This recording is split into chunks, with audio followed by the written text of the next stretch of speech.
All right.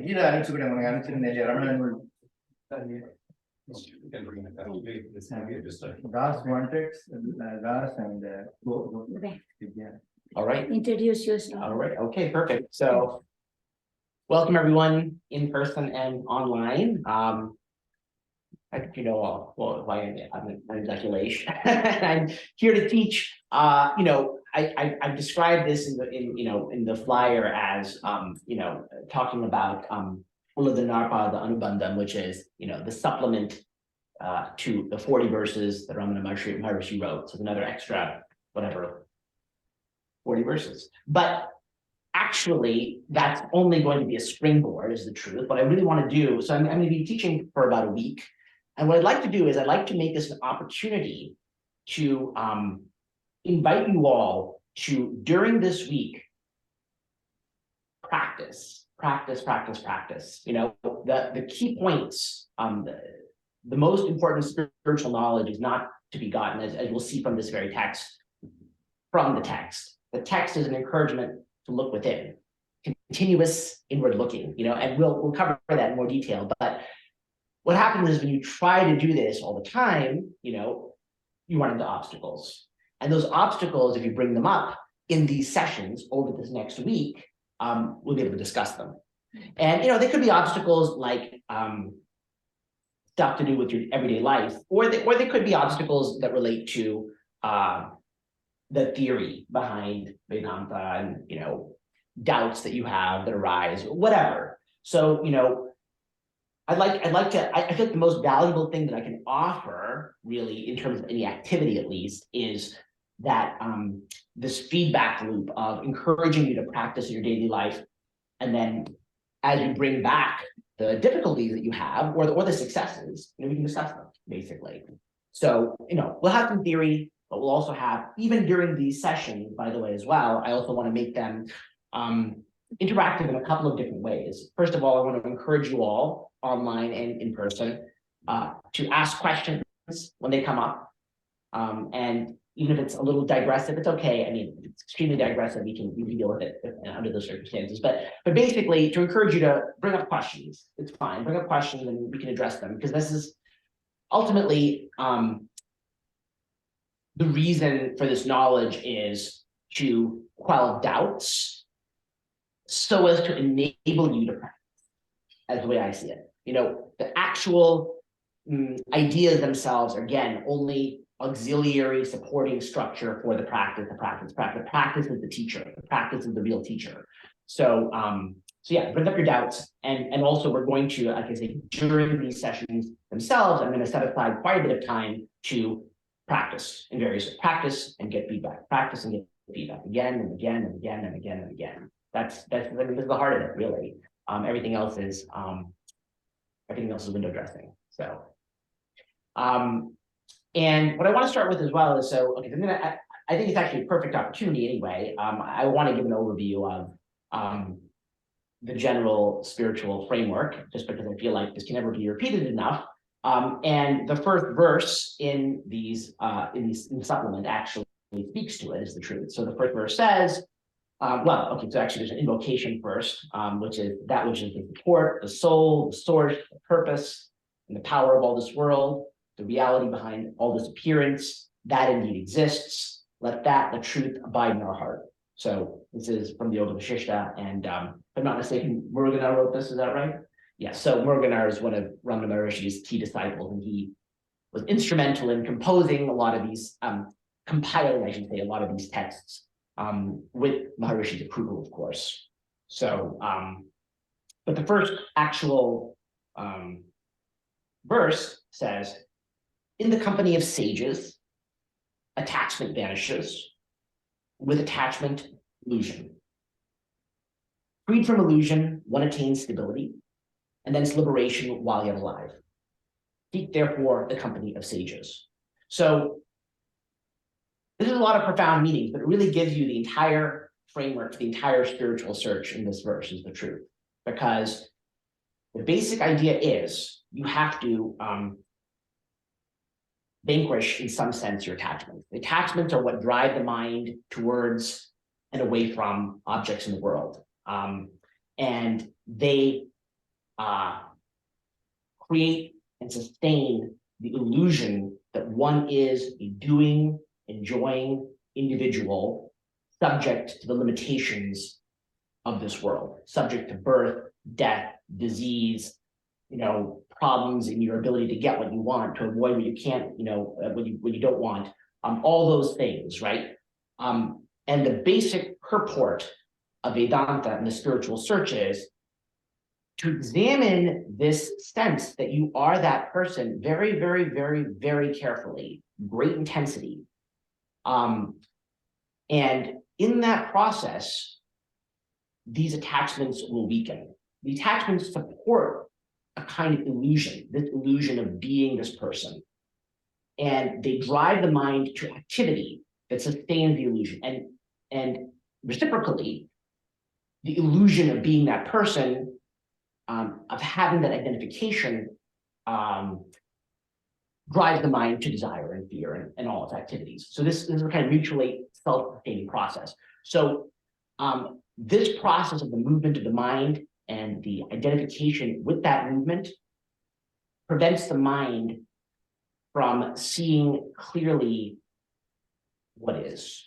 There's a series of, there's a beautiful metaphor in one of the Upanishads that, it's like a torch, which is like whirled around in a circle, and it creates what appears to be a circle, but it's not a circle, actually, it's an illusion. So in a similar way, the mind's movements create the illusion of identity, the illusion of identity supports the mind's movements, and those movements have to, in some sense, be still for some portion of time before things can be seen clearly.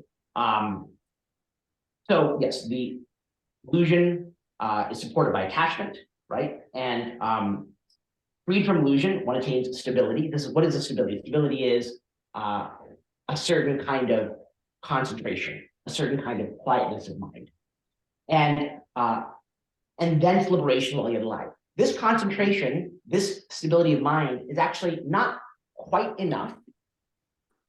There's a further little step, which is the seeing within this quietness, or of this quietness, of what this quietness is reflecting.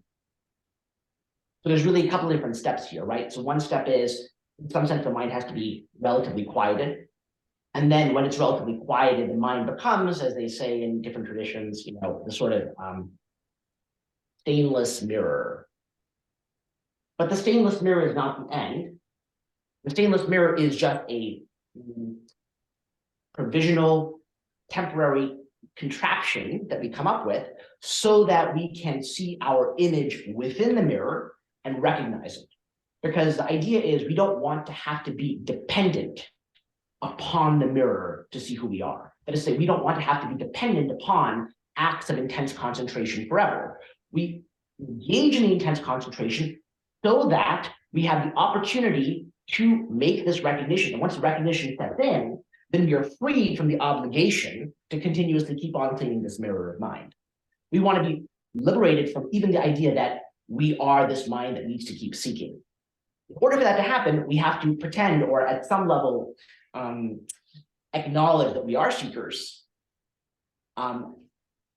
still quiet the mind, discern within that quietness what it's reflecting, at which point there will be a liberation from that requirement, because we don't want to be stuck forever requiring this spiritual effort.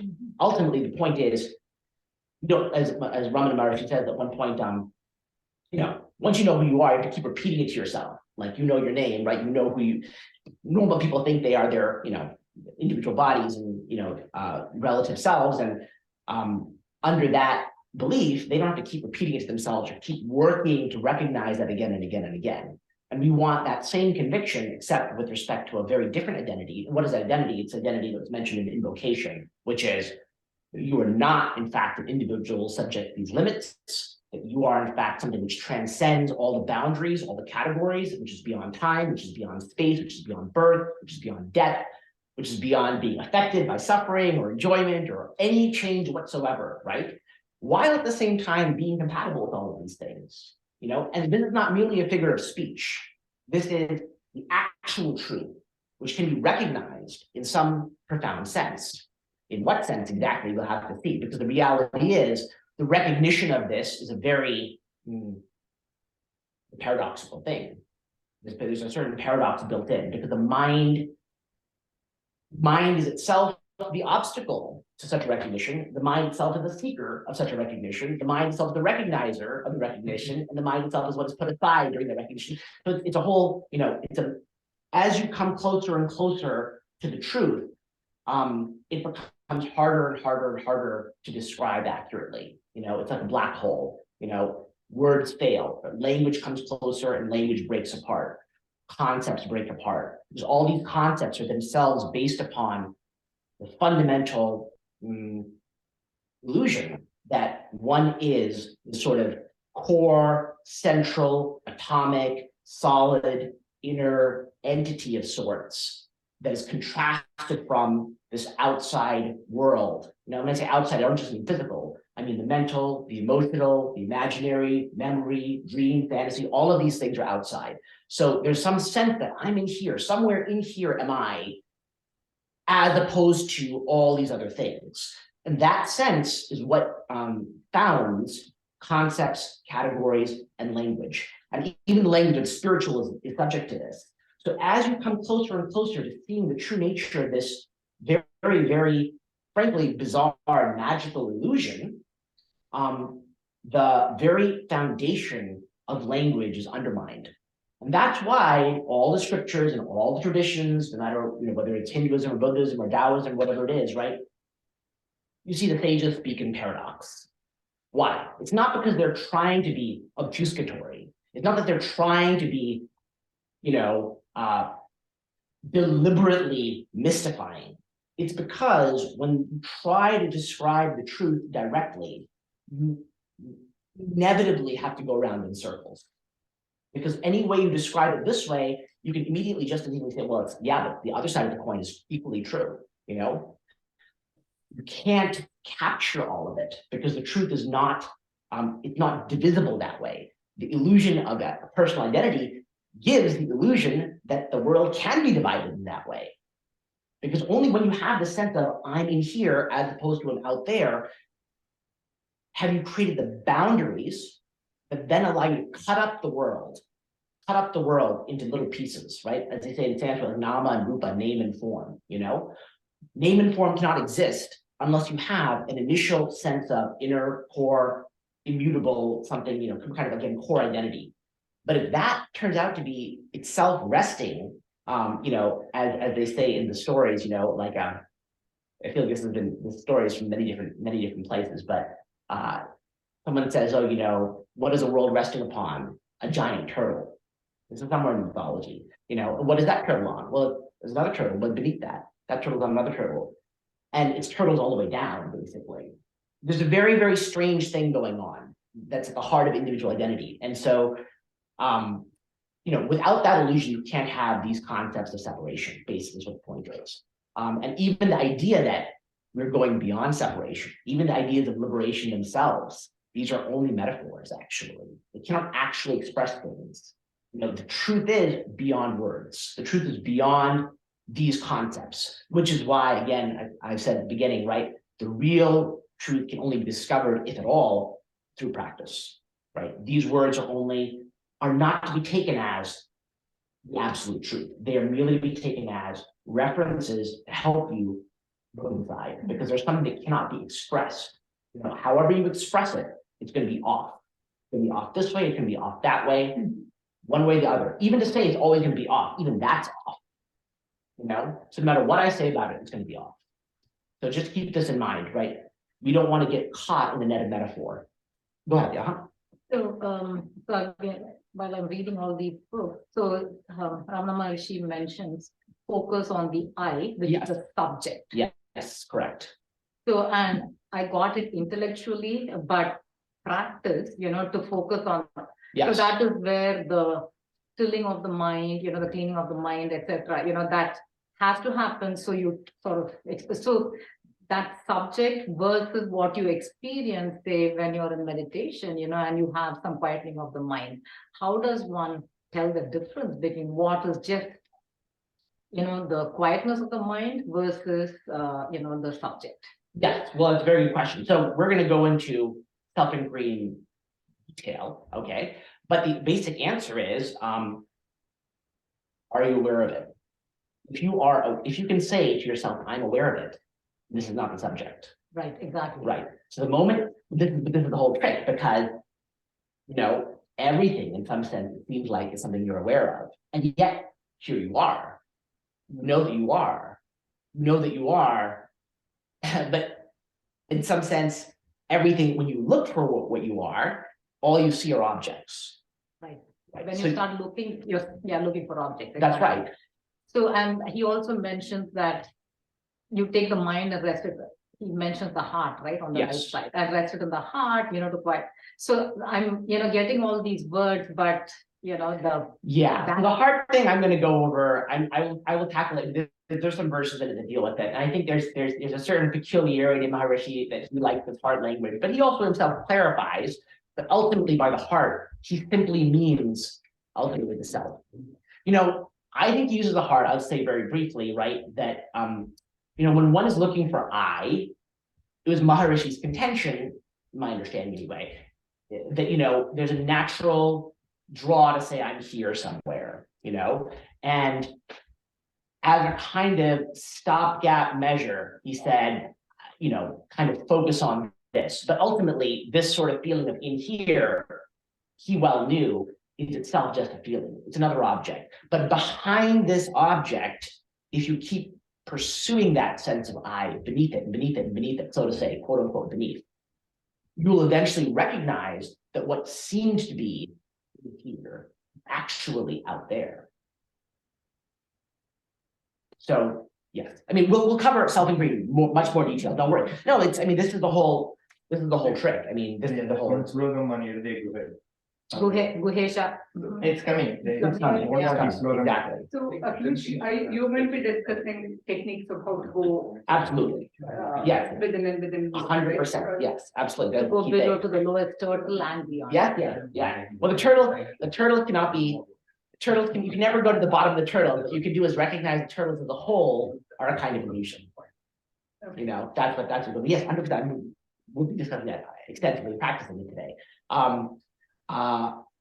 Before I proceed, I'm going to actually clarify one more thing on this verse in a second. But before I proceed, I'm going to ask if anyone online has any questions of any kind. I'll just open the door for a second. Yeah, unmute themselves. You can unmute yourself. If you have a question, feel free to unmute yourself, and I can go. If not, I'll just wait a few seconds. Okay, well, so and go ahead. Sure. I really like the analogy of the torch Uh-huh. and creating the image, which is an illusion. Yes. So when we do the process of quieting the mind, using the mind as a perfect reflecting medium, Yes. to recognize who we are, Yes. and then we go about our life, having the memory of that, Uh-huh. is it very similar to the torch illusion again? Well, so the issue is, are you going about your life as normal past that? So if you revert to thinking of yourself as a person who's going about life, then something has not been fully penetrated. So to the extent that one continues to identify as the person who is the one who has the memory of having seen that the torch is an illusion, to that extent, one is in fact not free of the illusion. Ironically. Yeah. Which is why, Ramana said this, and it was also said by the scriptures and so on, right? You can't really, one of the ironies, one of the, again, paradoxes, right, is that while there is knowledge with a capital K, while there is truth with a capital T, technically speaking, we cannot exactly say that there is a knower of such a thing. A jnani is a little bit of a paradox, right? Because the one who would seek to know is exactly the obstacle to such knowledge. If I say I know, though I may have said it at times, the one who says I know, right? In some sense, there's a problem there, because the one who knows cannot be the one who knows. The individual is not the locus of knowledge, cannot be the locus of knowledge. All that can happen at most, if you want to put it in these metaphorical relative terms, is that the mind can, in some sense, be so impressed with the conviction of truth that it bows itself, bows itself before the divine, you might say, and allows itself to be stepped on, in some sense, right? In total faith that this is so, and in doing so will be free. We can put it that way, maybe, if we want to, but that is, I mean, every formulation has problems, right? And at the very end of the first 40 verses, not the supplement, but the 40 verses, Ramana says, the truth is, liberation itself is a kind of illusion. It has to be. It's the last illusion. But it's okay. You can pursue it. You should pursue it. It's important to have, critical for a seeker to have, desire for liberation. Even if in the very end, that very desire would prove to be not what it seemed to be, which is definitely going to be the case. What you get will be not what you thought you're going to get. It will be worthwhile, but it will not be what you thought you're going to get. It's impossible for it to be that way. But what we want is the desire for liberation to burn very, very strongly and, consume up all the other desires, focus all the other desires into it, into a kind of laser beam, and that will then itself eventually be burned out in some sense. But yeah, you're right. So you go ahead. Huh? Sure. Sometimes I think about this analogy, and please comment on if it's sort of relevant, right? So I'm in my dream state. Let's say I'm in a dream, and my dream self doesn't know anything about my waking self at all. Yeah. Right? But let's say somebody in my dream came to me and said there is such a thing like a waking self, and I don't believe them, but I eventually am convinced. My dream self is convinced. Sure. And then my dream self is taught a certain set of processes to extinguish itself. Yes, sure. And currently I'm the waking self. Now you cannot say the dream self awoke to the waking self. Correct. The dream self is no more. That's right. Who aspired? The dream self aspired, but it's no more. Correct. All that is left is the waking self. That's so right. Would this be a parallel, a similar? Yeah, I mean, yeah, it's a metaphor. It's another metaphor. So you're absolutely right. I mean, there's something to that. I mean, there's yes. I mean, yes and no. I want to say yes, it's a metaphor for it. On the other hand, all metaphors are incomplete. So just be careful, right? Because though, and I think Ramana in these verses talks about it, right? Though we talk about awakening, though we talk about Turiya as a fourth state beyond waking, dreaming, and deep sleep. Though Ramana talks about the state of Jagrat Sushupti, right, which is again waking, deep sleep as a combination. There's so many ways you can put it, but we should be careful not to fall into any metaphor as absolute truth, because again, I can describe it many different ways, right? It's the entire network of description is all part of duality in some sense, So even this idea that we're awakening into a waking state, right? It's not going to fully capture what's going on because the words themselves are like tainted in some sense, just be clear. So, I can give you another analogy that I like to use, which is, I'm perpetually using this analogy, is like a novel which you read, especially one where it's written in the first person, right? It uses the word I. So, I went to the grocery store, or I got angry at somebody, right? And if you're reading this in a novel, right, the question you should ask is, if this person says, I don't know, I was sad that, my puppy got run over. Is that person actually sad? Well, it's an interesting question, right? What do you mean by actually sad? That's the real question, right? Well, there's a set of words that says, I got sad because my dog died, right? But does that person actually exist? This is a set of like ink on paper, right? There's no actual person like that. What happens is the reader looks at the words, interprets them, projects a hypothetical person into the air, right? Attributing to them mental states that are, virtual, basically, right? So you can't exactly say this person does not exist at all. They exist in some weird way, like an imaginary way, right? And we could go further with this. You could say, what I like to say is the truth is, right? So, if this person then, said, oh, I'm wondering, where I really came from and what this life is all about, right? And I'm going to go on a spiritual quest, and I encountered Ramana Maharshi, and I did all these things, right? And then I discovered that actually who I thought I was really a character in a book, and what I really am is something different, right? Does such a person in this novel did they actually go on the spiritual quest? Did they actually have this realization?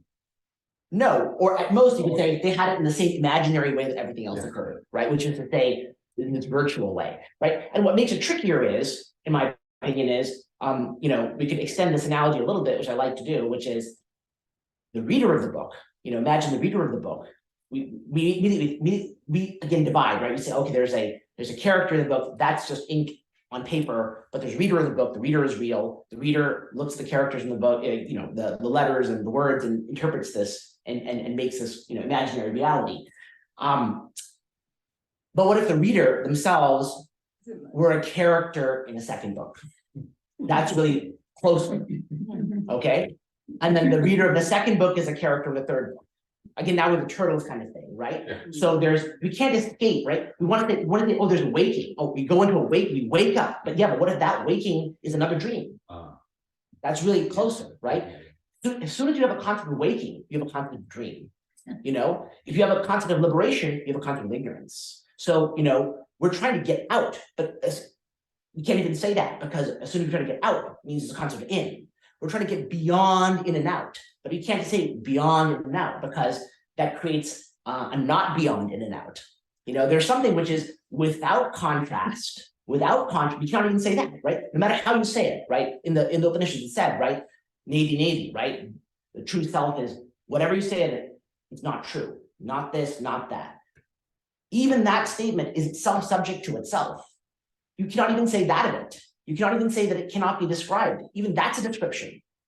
Because it can be described. It is described. Satchidananda, being awareness bliss. So it's simultaneously describable, indescribable, in certain contexts, describable. It is duality, non-duality, right? So you go, just mind goes nuts, basically. Because why? Because it's trying to say something outside the system, It's like a divide by zero or something like that. It violates the assumptions of our entire thought process. And yet we have access to it. We have access to it through a very, very strange means, right? Which fortunately for us, the sages have given to us. Otherwise there'd be no way of knowing it, basically. Yeah. So then up to a certain point, you need, this makes me nervous when you said, oh, if you're reading a book and the character, right? So if I'm reading a Ramana Maharishi book, so you're trying to draw inspiration, from reading all this, right? So it's now so up to a certain point, you do need objective information, right? So because that's how your mind works, right? It has to form patterns, and then we have the choice. That's right. Right? So that is one point. The second point is in the Gita, when we talk about the gunas, right? Yes. So to explain the nature of the mind, right? It is, the play of the gunas. Yes. So then eventually, if you're a Siddha Prajna, you have to conquer the gunas, right? And then, so that gunas, how does that factor? Is it complementary? How does that factor in this whole process of self-inquiry? Yeah, well, the gunas, which are, in Hinduism, for anyone who doesn't know, the forces that essentially control the workings of the world, factor into it, because in this little step called clearing your mind and quelling the attachment, so to say, there's a huge deal of complexity potentially hidden there, right? The obstacles that people find, 90% of them are of this psychological type, one way or the other, and so in order to deal with that, depending on the person, a lot may have to be understood about each person's particular character. The truth is, I think that each person's journey is a bit different, right? And so each person in a sense, each seeker in the sense of their own little puzzle. They can be guided to some extent by the scriptures, but the reality is they have to attend to the particularities of their exact situation. And luckily, there's an inner guru that will help them with this process if attention is paid. But the gunas do influence things, because, for example, right, some people might be benefited by becoming monks and going and living in an ashram, right? But it's also very clear that, first of all, this is not necessary, and secondly, it may not be of benefit to everybody. And in fact, maybe to most people, it would not be a benefit, right? We can't say it's not a benefit to anybody. Some people, it is a benefit. So,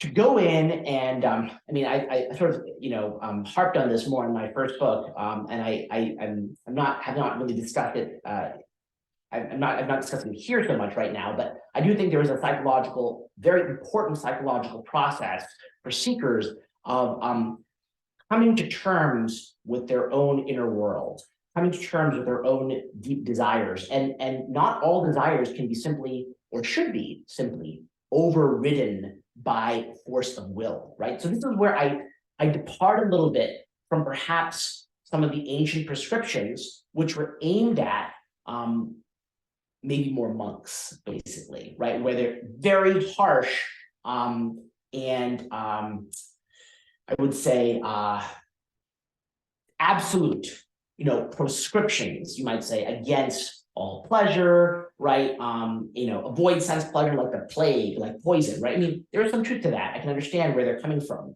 But the reality is, I think the fact of the matter is that doesn't always work. In fact, it often does not work. And what actually has to happen is that each person for themselves has to come to terms with where they are in their life and what they're capable of. And they have to work at the level at which they're capable of. They have to become honest about what it is that they want, right? And through that movement of honesty, I said, yes, I do want this, right? If you pursue something with your eyes open, then you will have the opportunity to move beyond it eventually, right? Because you will taste it and be like, okay, this is really not the solution to my problems. When we deceive ourselves and we say, actually, don't want it, it's in the Gita too. Though the Gita itself has prescriptions like avoid pleasure and all that. It also says the person who avoids things, like pleasure, but is still desiring in their minds is a hypocrite, right? So there's a kind of subtle pointer there, right? So I think that the truth is,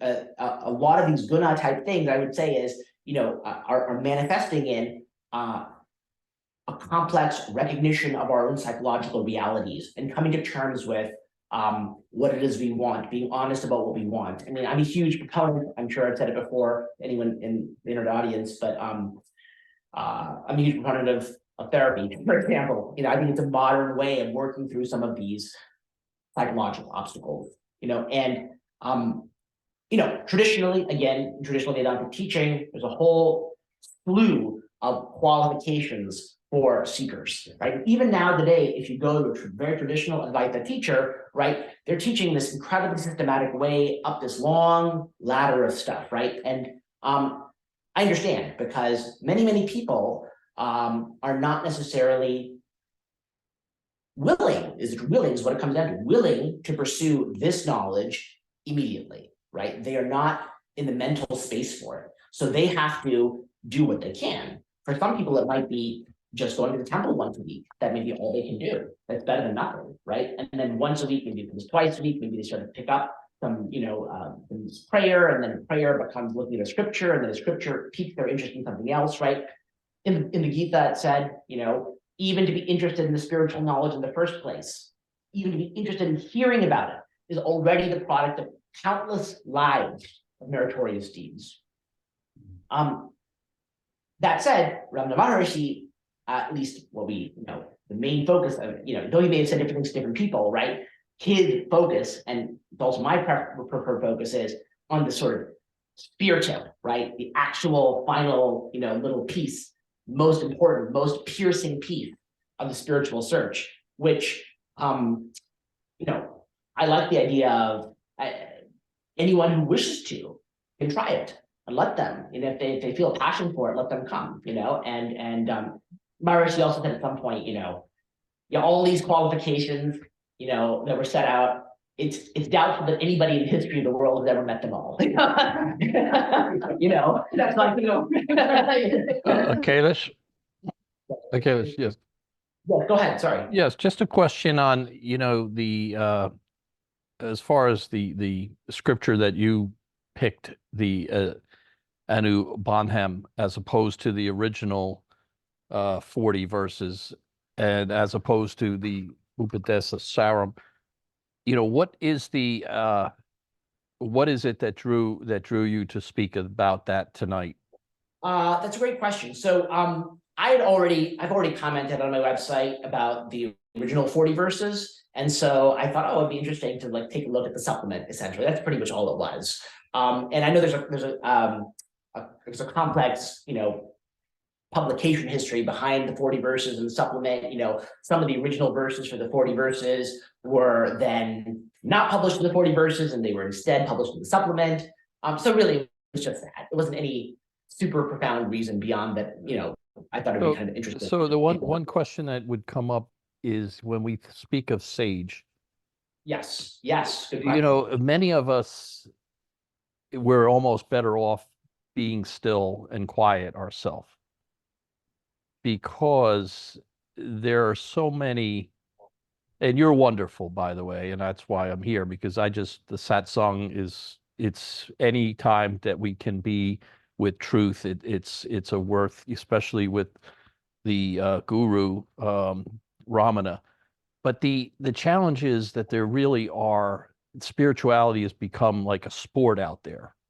There's so much noise, there's so much ego. What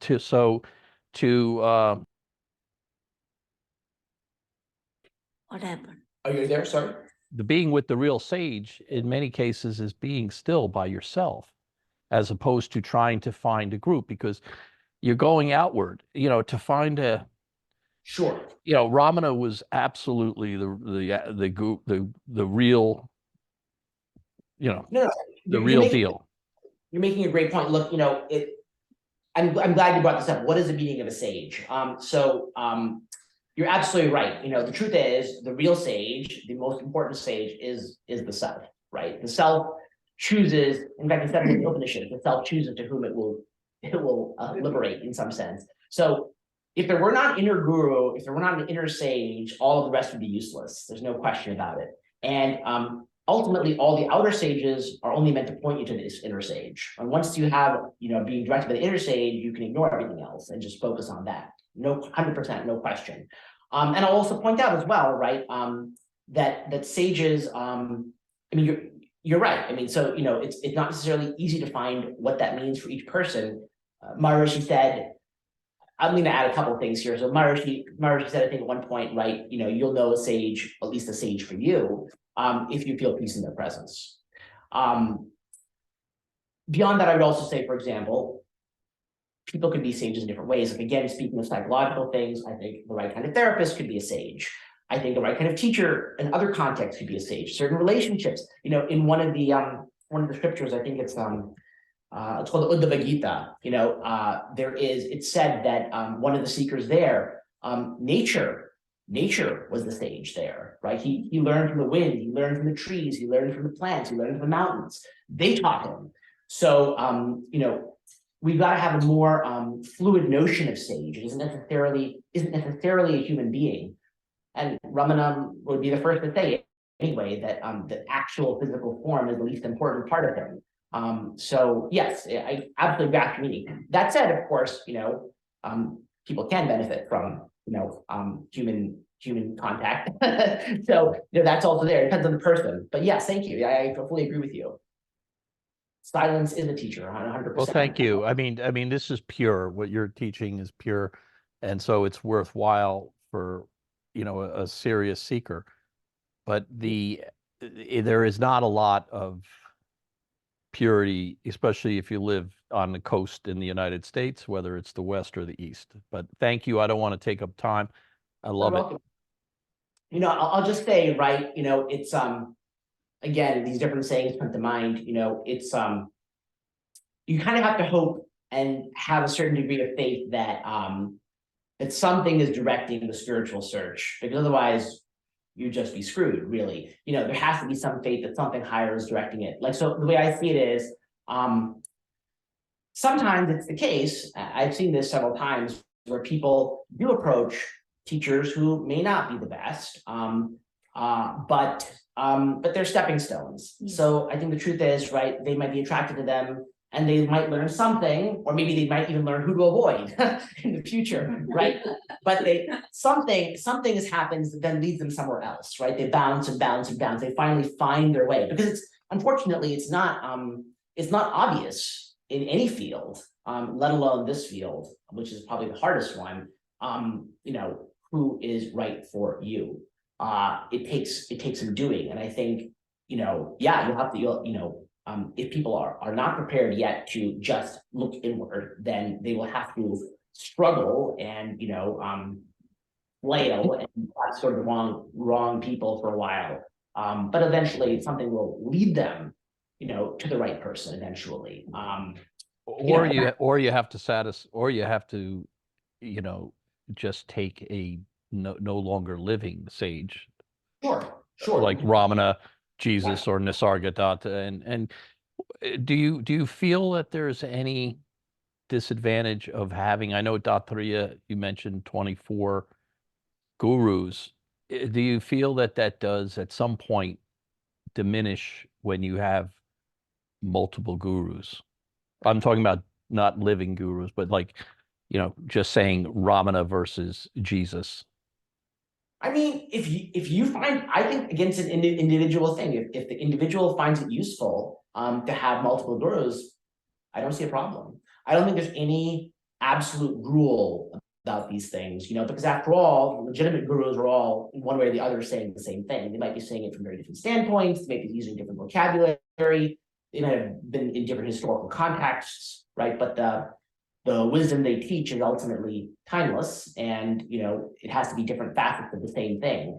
So if it benefits the person to do to seek multiple viewpoints, then they should seek it. And there may be a long period of such seeking where people are, you know, there'll be a lot of things going on, right?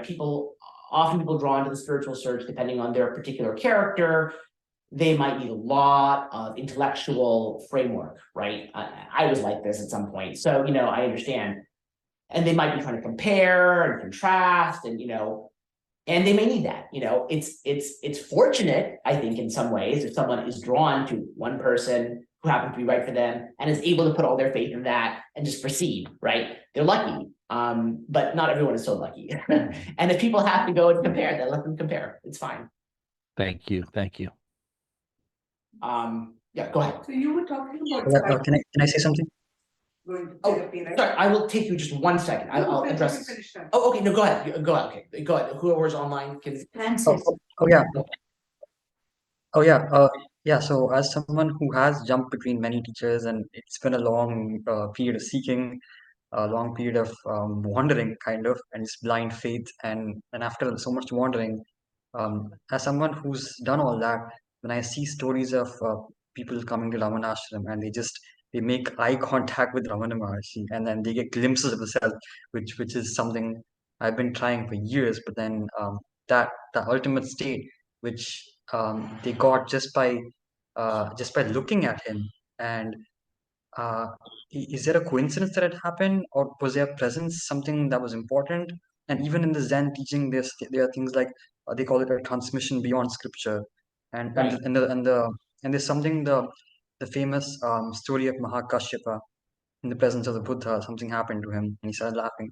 So what exactly is going on? And I just feel so envious of the people back in 1940s and 1930s who just walked in and then just got enlightenment.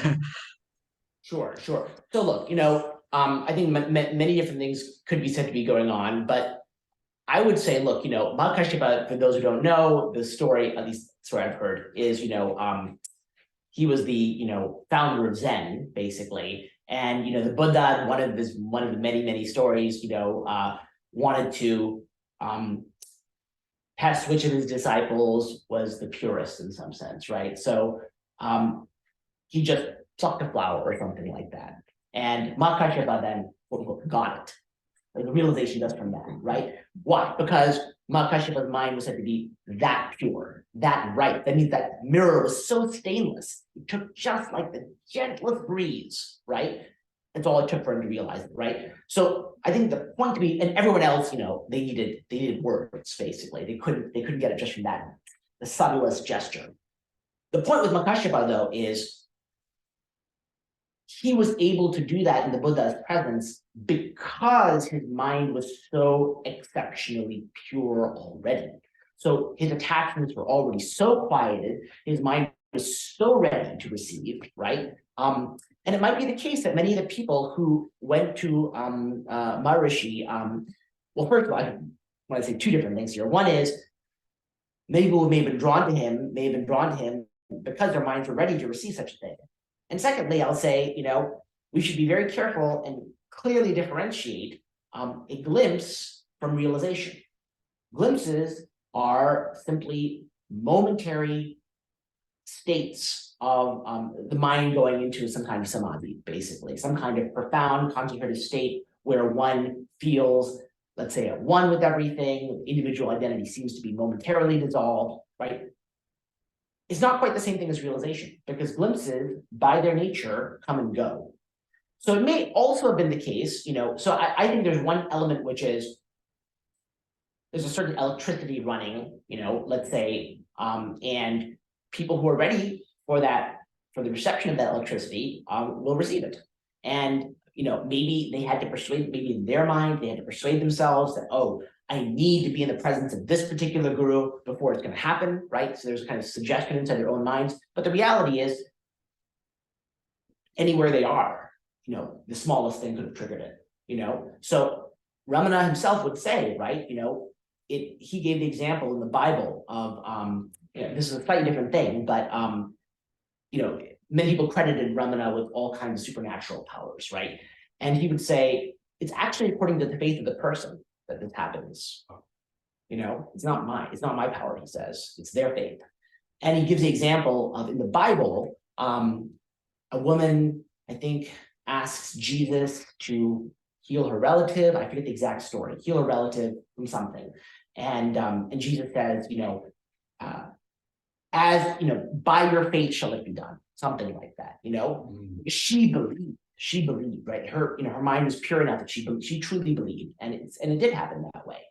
And Maharishi said the same is true of generally these kinds of supernatural powers that sages generally put out. So now that said,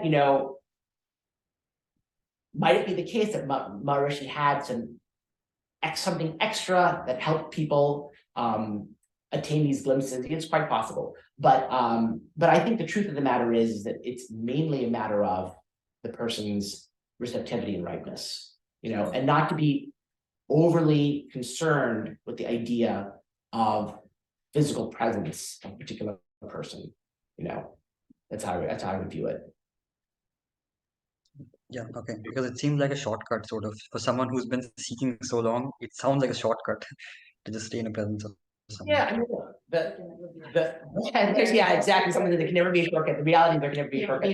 I mean, in these first few verses, Maharishi is extolling the virtues of sages, right? But the reality is, it's kind of a, it is simple, but it's not necessarily easy, because for one to benefit from the company of a sage, one must be willing to benefit from that company. One must be in the ability. I'm going to talk about surrender shortly after I'll talk inquiry first and then surrender. But yes, if one can surrender to the guru, one will receive the direct transmission. But can one surrender is the question.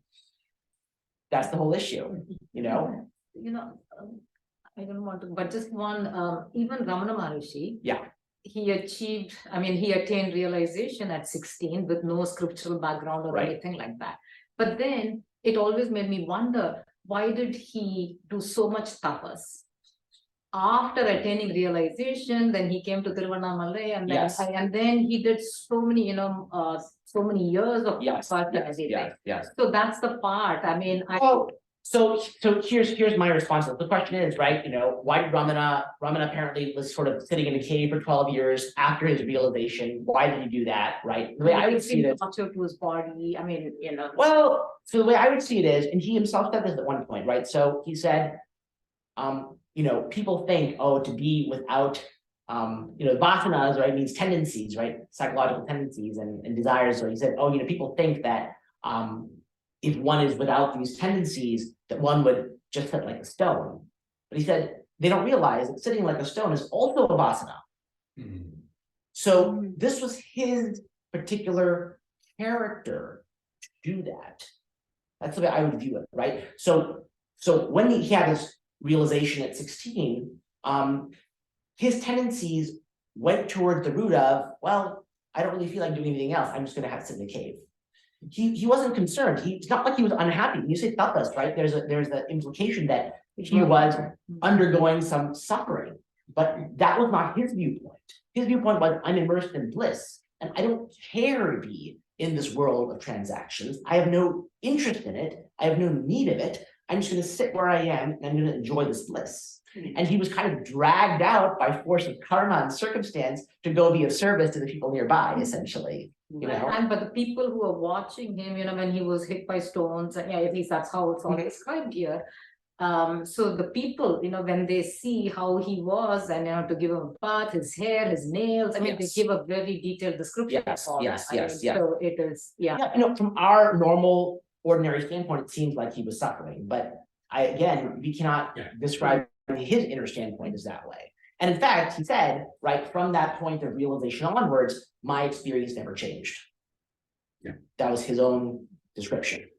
So, you know, similarly, right, we have many stories in the scriptures, I mean, maybe not many, but several stories in the scriptures of people not being permitted to remain in that motionless state, the physically motionless state. Again, if we're talking about a so-called idea of a so-called jnani, which is, we have to put it in quotes, right? You have, for example, among many other examples, at the end of the Yoga Vasishtha, you have Rama, you know, who has been you know, given self-knowledge by the sage Vasishtha, and he says, you know, he says at the end, he says, okay, well, I have nothing left to do. I've realized the knowledge of the self. I'm just going to sit down here and close my eyes, and he falls into samadhi. Okay, but unfortunately, this is the beginning of Rama's adventure. So what happens is, it's said in the Yoga Vasishtha that Vasishtha, you know, his teacher, quote unquote, entered his Sushumna Nadi, you know, that's some kind of chakra basically, and woke him up and said, Rama, you know, you have things to do. You can't just be sitting here, you know, however much the self you are. And then Rama does something very paradoxical. He says, you know, the truth is, I'm the self. I have no duties or responsibilities whatsoever. And yet, I should follow the directions of my guru. Which, if you think about it, is just a raw, straight up paradox, right? And he gets up and does things. The point is, you know, that it's not given to everybody, so to say, if we are talking about the body mind, to sit there like that. Some people it is, some people it isn't. Some people have to go off and go and do their Ramana, you know, and so so that's what's going on. Yeah. So what I want to do now is I want to because this is really the heart of things, right? So, you know, oh yes, so yeah. So I want to talk about self-inquiry and surrender. Okay. And so I'm going to talk about these two things, we're going to practice them, right? And this is so I want to interweave, right, the practice through the explication of these verses. So you asked about self-inquiry, and I'm going to start with self-inquiry, which is, you know, what Maharishi is best known for. And so the basic, I mean, it's so ingenious, right? Because Maharishi has distilled down the essence of the entire Vedantic tradition into this incredibly brilliant and, you know, concise method, really, which gets to the heart of things. And the basic idea is, right now, you have a sense of your own existence. Like, you feel, I am here, I am, basically. I'm here, I'm now, I see, I hear, I taste, I touch, you know, I think, I feel, right? But essentially, in all of these things, you know, there is a sense of I-ness, basically. AKA, you can also call it awareness. You know, people call it different things. So the issue is, how exactly do we know this fact? That's essentially what inquiry is about. Inquiry is, there's some sense I have that I'm here right now. And can I try to turn my attention towards that channel of information? Like, where is that coming from? Because here's the thing, right? When you look at any particular object or you think something, whatever it is, whatever whatever is arising in your mind or in your senses, we can call all of those pieces of information objects, right? And we can call I the subject. When we experience any particular object, any particular experience, the experienced object is not in itself telling us that we exist. There's something kind of, at the very least, simultaneous with, or possibly prior to that object, which is telling us that we exist. Like, I'm here and I know simultaneously that, let's say, I'm seeing this room full of people, right? I see this room full of people and I know simultaneously that I exist. But the room full of people is not telling me that I exist. I somehow know this apart from the room, or not, at least not reducible to the particular experience. There's something apart from the object experienced, some other way of knowing that I'm here. So another way of looking at it is, it's like there's a pole. Okay, there's a pole that we're carrying, and at one end of the pole is me, quote unquote, and at the other end of the pole is whatever I'm experiencing. Now, normally, all our attention is on that end of the pole, the far end of the pole. We're perpetually looking at the far end of the pole. So the question is, what's on this side? Because the far end of the pole is not telling me about this end of the pole. There's two different pieces of information here, the object and the subject. So what is this subject piece of information exactly? Can we when we say what is it? It's not really an invitation, although people do it, and it's fine for a little while, right? To theorize it, think about it, right? I mean, after all, the scriptures are there. They do have theories about it, like they set it out various systems that can be helpful for a little bit. But fundamentally, what I want to emphasize is there's something in your experience somehow. There's something in your experience somehow by which you know that you exist. And the question is, can you turn your attention and like hone in on it, narrow down your focus and see if you can grasp you, the one who's looking for you. This is the game, essentially. Now, the tricky thing is as soon as you start looking, what ends up happening is your attention goes to one thing or another, right? You might start looking for, where am I? For example, you would say, how do I know I am? You might say, you might think, you might wonder, you might turn your attention. And then, as you look for yourself, for example, you might feel that I'm somehow in my body, I'm in my head, let's say, for example. Some people might feel a very, very common thing. And you have to ask yourself, like I was mentioning earlier, am I aware of this thing? Am I aware of this thing? If I'm aware of this thing, then this thing turns out to be an object on the far side of the pole. I've looked for me on this side of the pole, but what I've ended up with is something on the far side of the pole. So you have to notice that and immediately again look for, I could phrase it different ways. I could say, okay, look again for the I who knows that they are. Again, look for that. Or I could say just as easily, it means exactly the same thing. I could say, okay, it felt like you're in the body. Okay, well, that body feeling, who's aware of that? Who's aware of that? So in this way, you go in sequence, and you're hunting, again, not something abstract, not something out there. It's something which you know already, and you know it intimately. Like, the sense that I exist, it's the very ordinary, mundane, extremely every second of the moment, every second of the day, sense that I'm here. I'm here. That sense, what is that sense? Can I like find that sense in my own experience? I'm experiencing it. Where in my experience is it? Like, what part of the experience is it? Where? How do I know this? This is the riddle of self-inquiry, basically. So I want to practice it. Before I start a little practice session here, I'm going to ask if anybody has any questions so far. I do. Go ahead. Oh, okay. Well, we can go for you. You mentioned every second of the day we have this experience of Yes. I exist. Yes. immediately my mind thought only during wakeful state. So, like in deep sleep, Yes. I don't have that feeling. Yes, Like, yes, yes, yes, yes, you're quite right, Yeah. that's right. We're only talking about waking, correct, exactly correct. So in this idea of the three states of consciousness, where there's waking, dreaming, and deep sleep. In deep sleep, we, do not have the normal sense of I. You're absolutely correct, But we still exist. but we still exist. That's right, correct, exactly right. Yes. I had a question earlier on.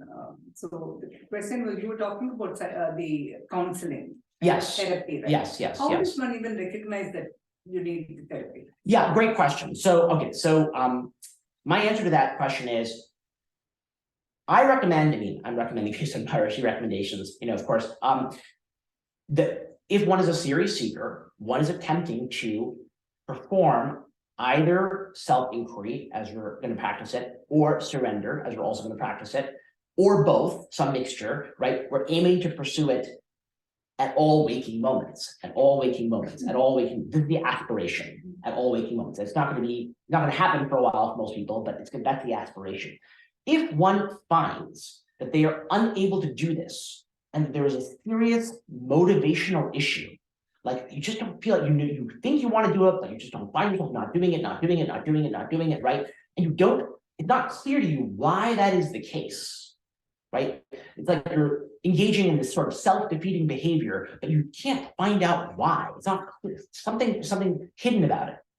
That would be, generally speaking, a recommendation for therapy. Although the truth of the matter is, I could almost recommend it, generally speaking, because the reality is, it is, in the sort of spiritual process, in this idea of creating this sort of stainless mirror, there's two elements. There's one which is what is reflected in the mirror can become more integrated and more homogeneous in some way. And the other is that the mirror itself we can polish. You can view it these ways, right? So if you make the reflection, what is reflected in the mirror, so to say, and I feel like my analogy is falling apart here, but I'm going to continue anyway. If you make in other words, if you make the mind basically more integrated in some sense, you will make the quest easier. So this is where a lot of other elements of the spiritual search that are quote unquote lower level can be helpful, right? Why do we have recommendations in scriptures about eating a certain way, sleeping a certain way, being moral in a certain way? Because the idea is you want to create elements of physical health, mental and emotional health, reduce interpersonal conflict, right? All these things basically then make the mind quieter by themselves, and then make the practice easier as a result. So honestly, I could pretty much say, when I say therapy, I really mean psychoanalytic psychotherapy. You can ask me about that later if you want specific details. Not all therapy, because therapy is so broad, and there's a lot of therapy that's not that good. But I could almost recommend it, as a general thing to all serious seekers. It wouldn't hurt anybody. But where there's a real more specific requirement for it is, I think, where you find repetitive, motivational barriers to the practice, whose roots you cannot easily find yourself. So you're saying something that sabotages your. Something sabotages you, exactly. You feel sabotaged, you don't know why. Basically, yeah, that's my general recommendation. Oh, also, before I'm going to take your question one more second, I'm just going to say one more thing about this waking deep sleep thing. You're absolutely right again about this waking deep sleep distinction, but I'll say it's just again one of the beauties of the method, right? That ultimately, it is the inquiry into the waking I. That's the heart of the illusion. That is the heart of the illusion. So, you're absolutely right about deep sleep, it not being quite the same. And that's relevant. But the inquiry into the waking is all that's required. Yeah. Go ahead. So this whole inquiry process, this trying to do it 24 hours a day. Yeah. So I've been attempting it, but I won't say whether it was successful or not. Sure. But what I noticed is that, so how do you tell the difference between, this process of inquiry? So I'm aware of certain tendencies that my mind has. Okay. Right. So the awareness is there. Right. So that inquiry. So I know that, okay, it's coming up, this forced habit. I also know that, these impressions, which are a result of, habit accumulation, whatever. So I'm aware of that, so is the process of self-inquiry that awareness, or is it, something different? The process of self-inquiry is, it might, by the process of self-inquiry, you will almost certainly become more aware of your mental tendencies. That's almost a given that will happen, but that's not the inquiry itself. The inquiry itself is, how do you know you exist? That, do you see what I'm saying? We'll practice it right now and you'll get a better feel for it, but there is a sense right now, right this second, that I exist. That sense, we are trying to see, well, what is that exactly? Like in our own experience, we're experiencing it. It's like we're tasting it, we're touching it right now. Right now, we're all touching this so-called experience. The question is, what are we touching? What are we touching? We take it for granted. Of course, I'm touching me. What else could it be? But what is it exactly? What exactly? Because it isn't actually, I say taste, I say touch, but it isn't taste and it isn't touch. It isn't something which is seen or heard or even thought or felt or emotional. There's something else that is woven through everything that's not exactly like any of the other things.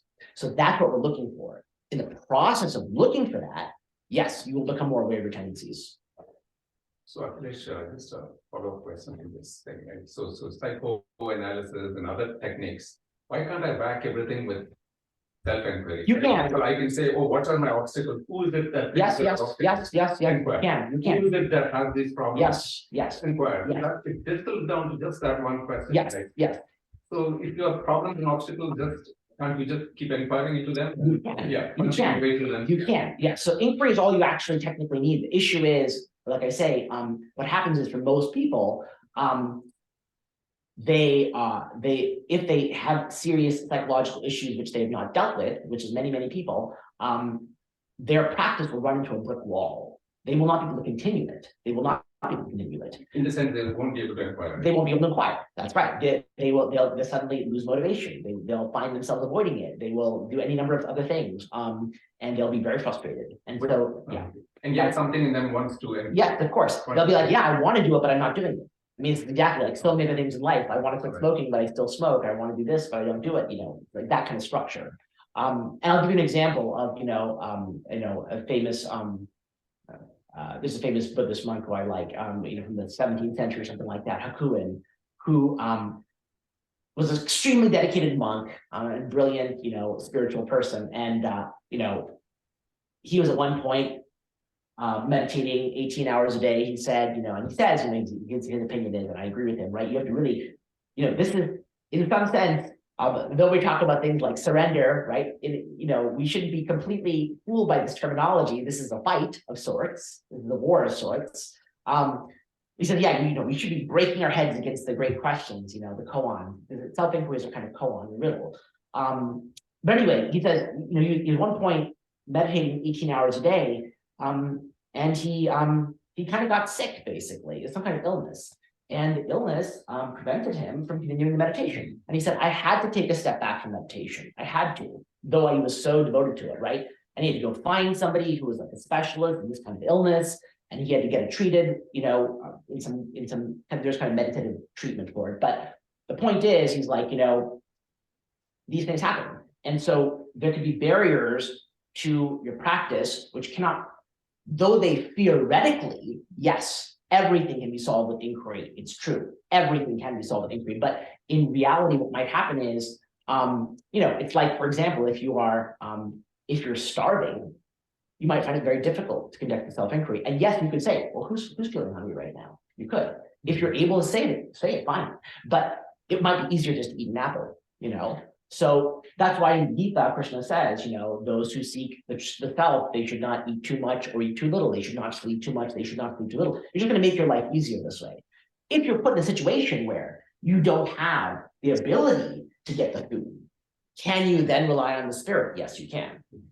Yeah, you can. I have a question. Yeah. Sorry. Sure. Go ahead. Does the thought of self-inquiry, does it need the grace of Guru? Yes, of course, of course. I mean, basic and grace of guru is the grace of God. So, without grace, the thought of self-interest will not come to you. Okay, but we don't have a guru right now, so how do you even, think about self? There's an inner guru. If there were not inner guru, you couldn't even be at this meeting. Oh, inner guru. There's an inner guru. Yeah, of course, of course. Not an external. Not necessarily an external guru. I mean, there might be an external guru too, but inner guru is what matters, right? Inner guru is what leads the person to be interested in the spiritual in the first place. And it's what gives them, right?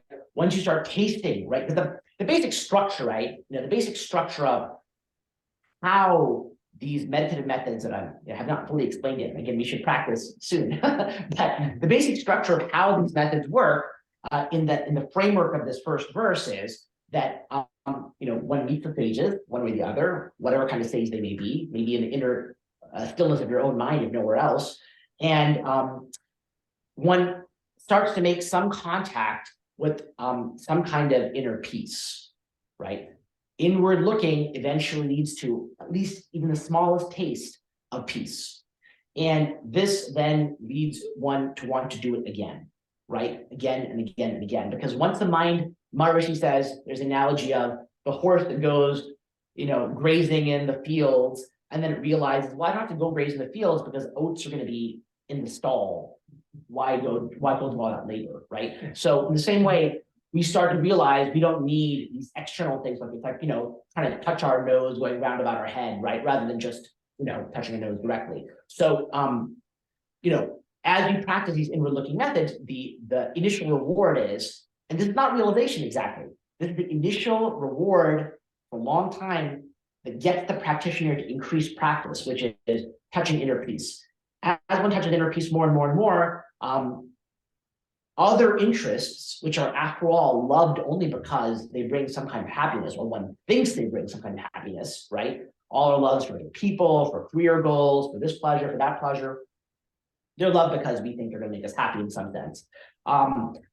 Those attachments decrease because they're painful and laborious and contingent, and we don't know if they're going to succeed or not, whereas this is not contingent on anything, right? And so we increase the attachment to the practice, and that saps the energy from the other attachments. And as those other attachments decrease, this concentration increases and increases and increases and increases, right? And that also slows the mind down, that quiets the mind, that stops the torque from whirling quite so fast, right? And that's how these things ultimately culminate eventually in a moment where the mind is still stable, and then one can discern in that stable picture who one is. Then how do you explain this concept of doing your duty, with a sense, Yes. so if this kind, you still have to play a role in the planet, Okay, right? so this is, I'm glad you brought this up. This is another very, important common question, right? So doing your duty is connected, let's say in the Gita, to the concept of karma yoga, right? Go do one's duty, but do it with a certain mindset. What's the mindset? The mindset is, I'm not entitled to the results of my actions, right? I'm doing my duty, and I'm giving up the results of my actions to God or the universe, or however you want to call it. And I'm also trying to keep in mind this idea that I'm not really the doer of my actions, but I'm going to pretend that I'm the doer of my actions. I'm going to do it. And this idea is supposed to be a purifying activity, and it is a purifying activity. Maharishi's methods, which are again, of course, a distillation of the tradition, not just his methods, are going one step beyond that.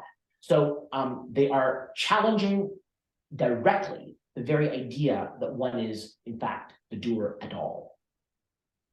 Because the heart of Vedanta is, you're not the doer. There is an illusion that you're this person that you think you are.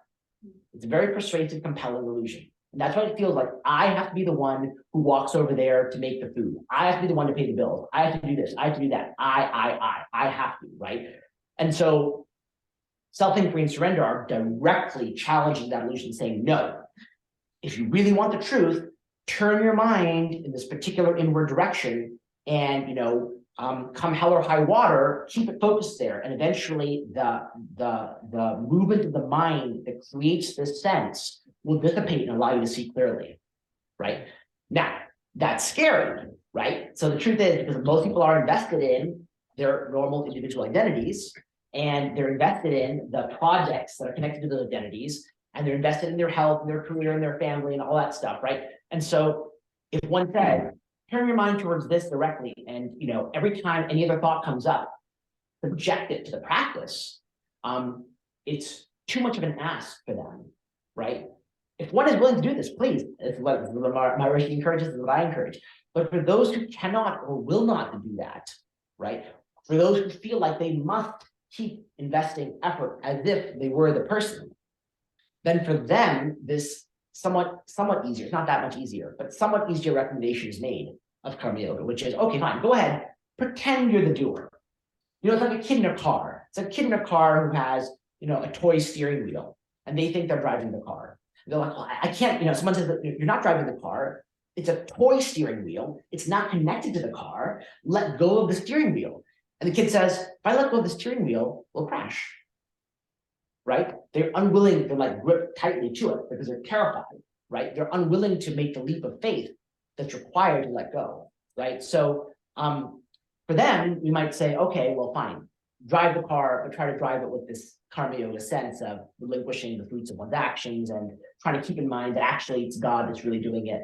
And that does help the mind, moves the mind slowly towards a purer state, because as one gives up, mentally renounces, mentally attempts to have the attitude of, whether I do well or poorly in this activity, I'm not going to let my mental equilibrium be disturbed.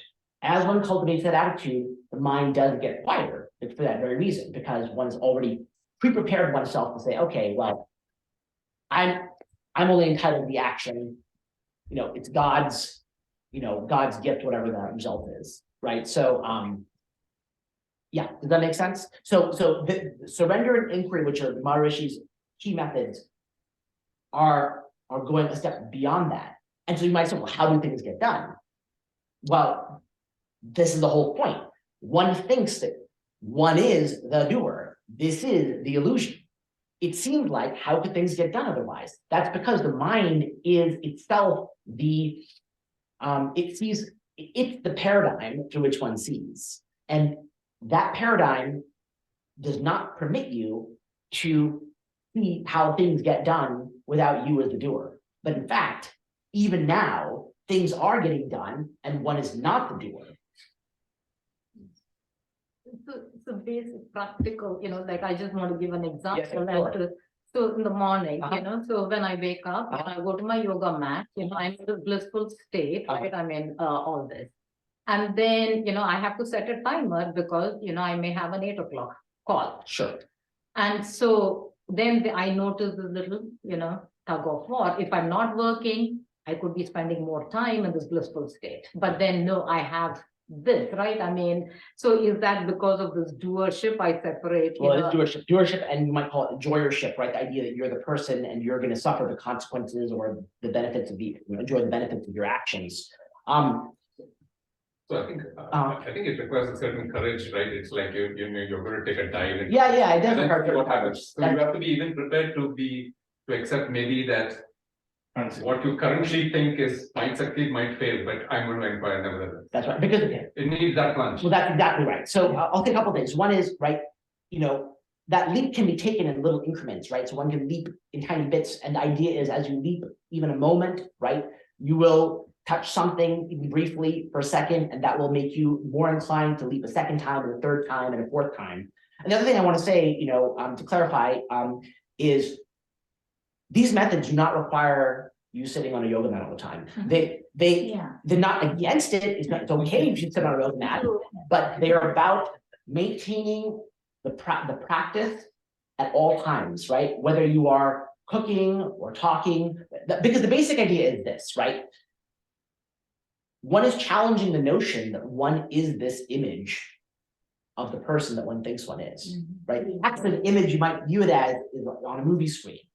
The movie person is doing the stuff, right? It feels like I'm the movie person. That's the illusion, right? It feels like I stop, the movie person stops. That's the illusion. So, this is challenging that illusion. And the idea is, at all times, it doesn't matter whether you're sitting or standing. It doesn't matter whether you're here or there, right? In all cases, you're trying to keep your mind geared towards the same thing. But one does capitalize on the fact that the mind is quieter in the morning, right? I mean, so, right, I mean, so by capitalizing on that quietness, right, so you can tap into this, I mean, you can go at least get the glimpses deeper, right? I mean, and then by the time you get, so you're on the other, then after that, you're on the other end of the pole, and then that glimpse becomes diffuse, right? So that's the, There's nothing wrong with, I mean, it can be very helpful, in fact, for people to start their morning off with meditation, like the way you're suggesting. But I'll just note, right, it's not, how to put this, the momentary quietness is not really the point. It's the totality of the mind, right? So just because at one point, like people go, this is why people go, like, for example, like silent retreats or whatever it is, right? And like, oh my God, yeah, for 10 days, my mind was silent.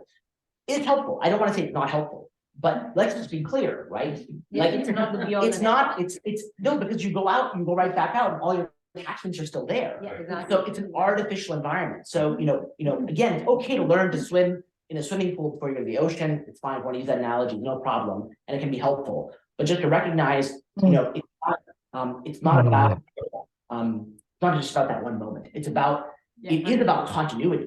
Because it's precisely when the attachments are arising that it's most important. That's when you're attacking with a practice. Because what's going on with self-inquiry? Self-inquiry is basically saying, oh, okay, I'm interested in this call with my boss. Well, who's interested in this call with my boss? Right? Who am I? I assume I'm this person in the scenario. But who am I actually? The reality is, the crazy reality is we actually have no idea. I mean, the vast majority of people, I mean, they have truly, at some profound level, they know, but that idea is not the same as their conscious, waking, normal idea of themselves. And it's a very profound and mysterious fact, right? Even before realization, right? To recognize the fact that you don't actually know, right? When you start self-inquiry and you recognize how elusive it is, the sense of I, right? That should send a signal that your entire life is based upon an assumption which you have no idea actually is true or not. There's something which is hugely serious. Kailash, Yeah, huh? we ask a quick question. I think it'll tee up what you're gonna get to. So the mantra, one stops saying it after a while and then experiences Ananda and bliss. And yet I know that Ramana said that's having a mantra because there's an ego that's doing the mantra is like riding a bicycle backwards 50 miles as opposed to self-inquiry. So the question, yeah. So in other words, I know this, from reading the Path of Sri Ramana 1, that, mantra is not it, but I use it as a primer to start inquiry. In other words, filling the mind. Is there anything wrong with? No, nothing wrong with that. It's totally fine. It's totally fine because it's like many other methods to quiet the mind. It may not be exactly inquiry, but it is quieting the mind, and many methods for quieting the mind are all permitted, basically. Again, like the sphere of morality, the sphere of eating right and sleeping right. And if for you a mantra is helpful, then go for it. There's nothing. And then the name of God, recite like Nam Dev did, and Ramana had the book next to him, Nam Dev's book on. Right. No, that's right. So it's totally fine. I mean, the reality is, right, though Ramana, is most best known for self-inquiry and surrender, right? Depending again on the person, he recommended different methods. And it's not even the person as a whole. Each individual person may have to use different methods at different times, depending on their mental state. That's why we have a ladder of methods, right? So though I also focus on surrender and self-inquiry, the reality is mantra meditation can be useful. Prayer is useful for sure. Yeah, that can be useful depending on the person, right? So nothing wrong with it at all. The name of God is like surrender, right? Yes. I mean, if it's a constant drip, in other words, it's always going on. Something is always going on. Yes. Continuity, exactly. That's exactly right. But we should just recognize that it may not be enough. Now, even there may be exceptions, you know. I think I told the story a year ago, again, this monk Hakuin, I don't know if any of you recall, right, where he's kind of criticizing some of the Buddhists of his time for teaching essentially pure mantra meditation only, right? You chant this mantra and then you die, you go to the pure land of the Buddhas afterwards, and that's it. And then something happens, it's good there. And he said, this is totally misleading people because mantra meditation is purely mechanical, right? So there's an element in self-inquiry and surrender of discernment, which is lacking in any kind of static meditation, right? Mantra meditation, you're focusing just one static object, but actually what we're trying to do in surrender and inquiry is notice something.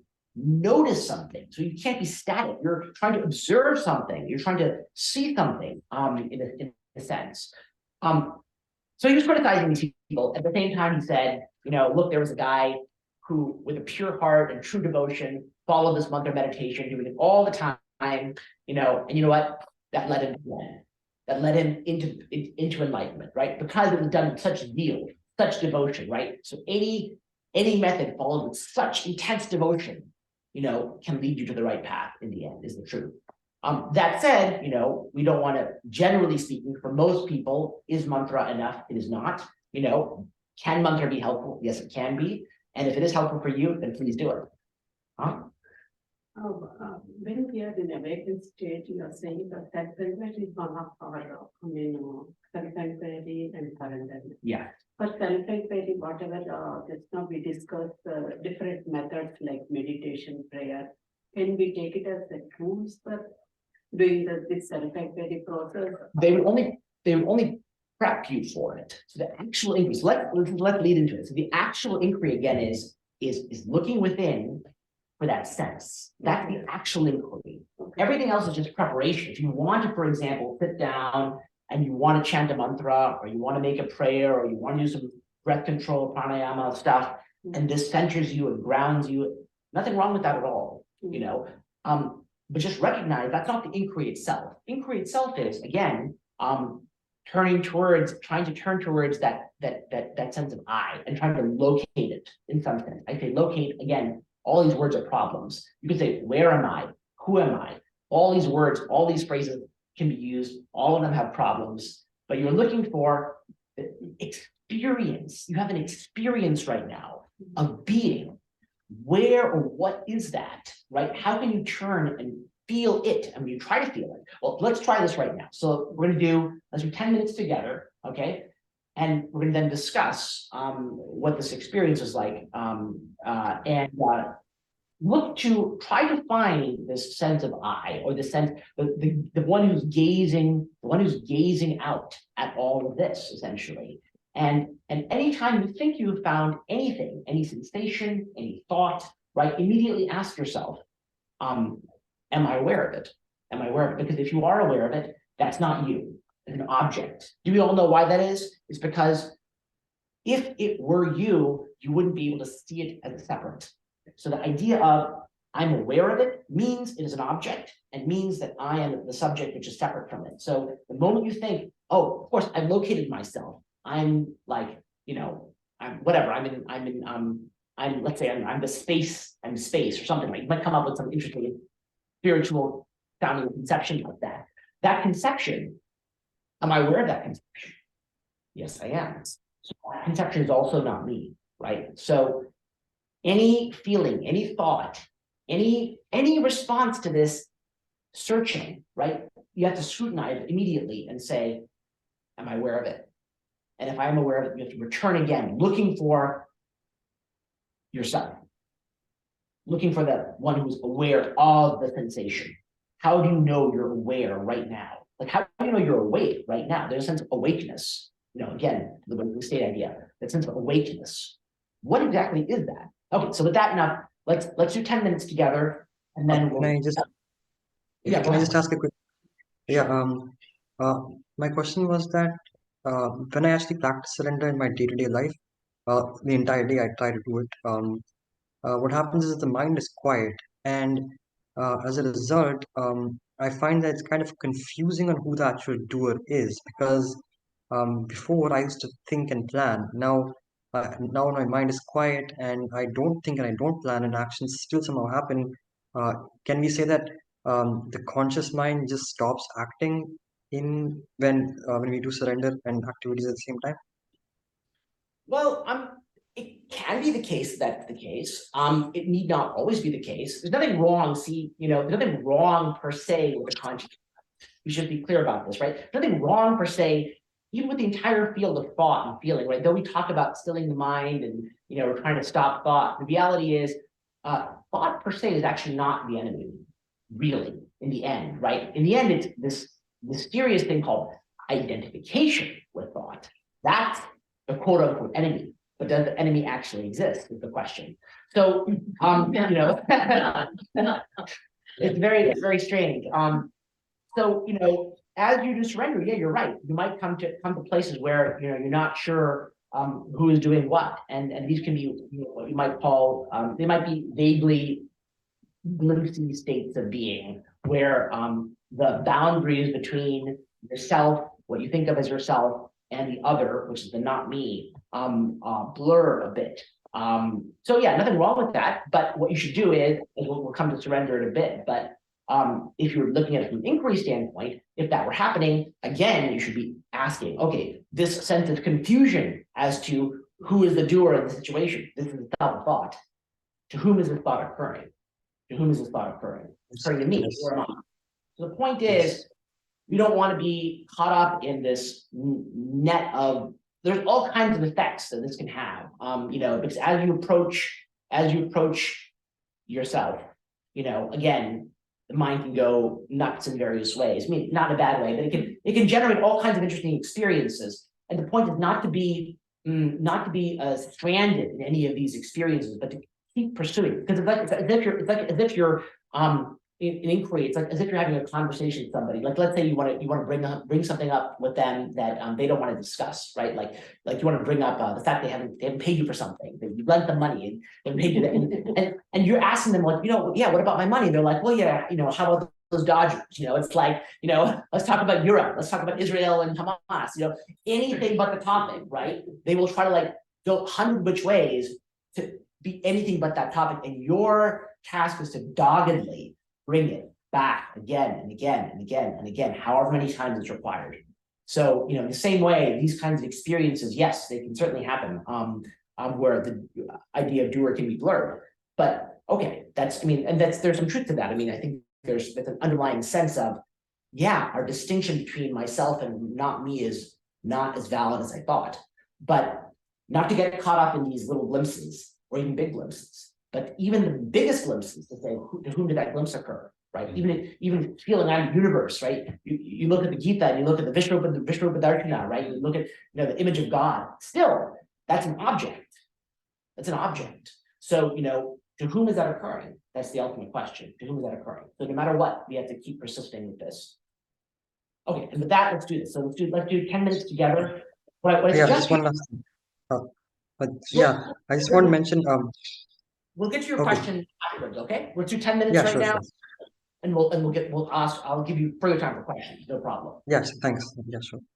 So yeah, let's do it right now. I would suggest, generally speaking, it's not absolutely required, but generally speaking, I like to suggest that people do it with their eyes open because it's more exportable to daily living, basically. The idea being we're trying to do this all the time, every waking moment anyway. We can't control what happens in our dreams, but every waking moment. So let's set a 10-minute timer and go from there. All right, here we go.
All right.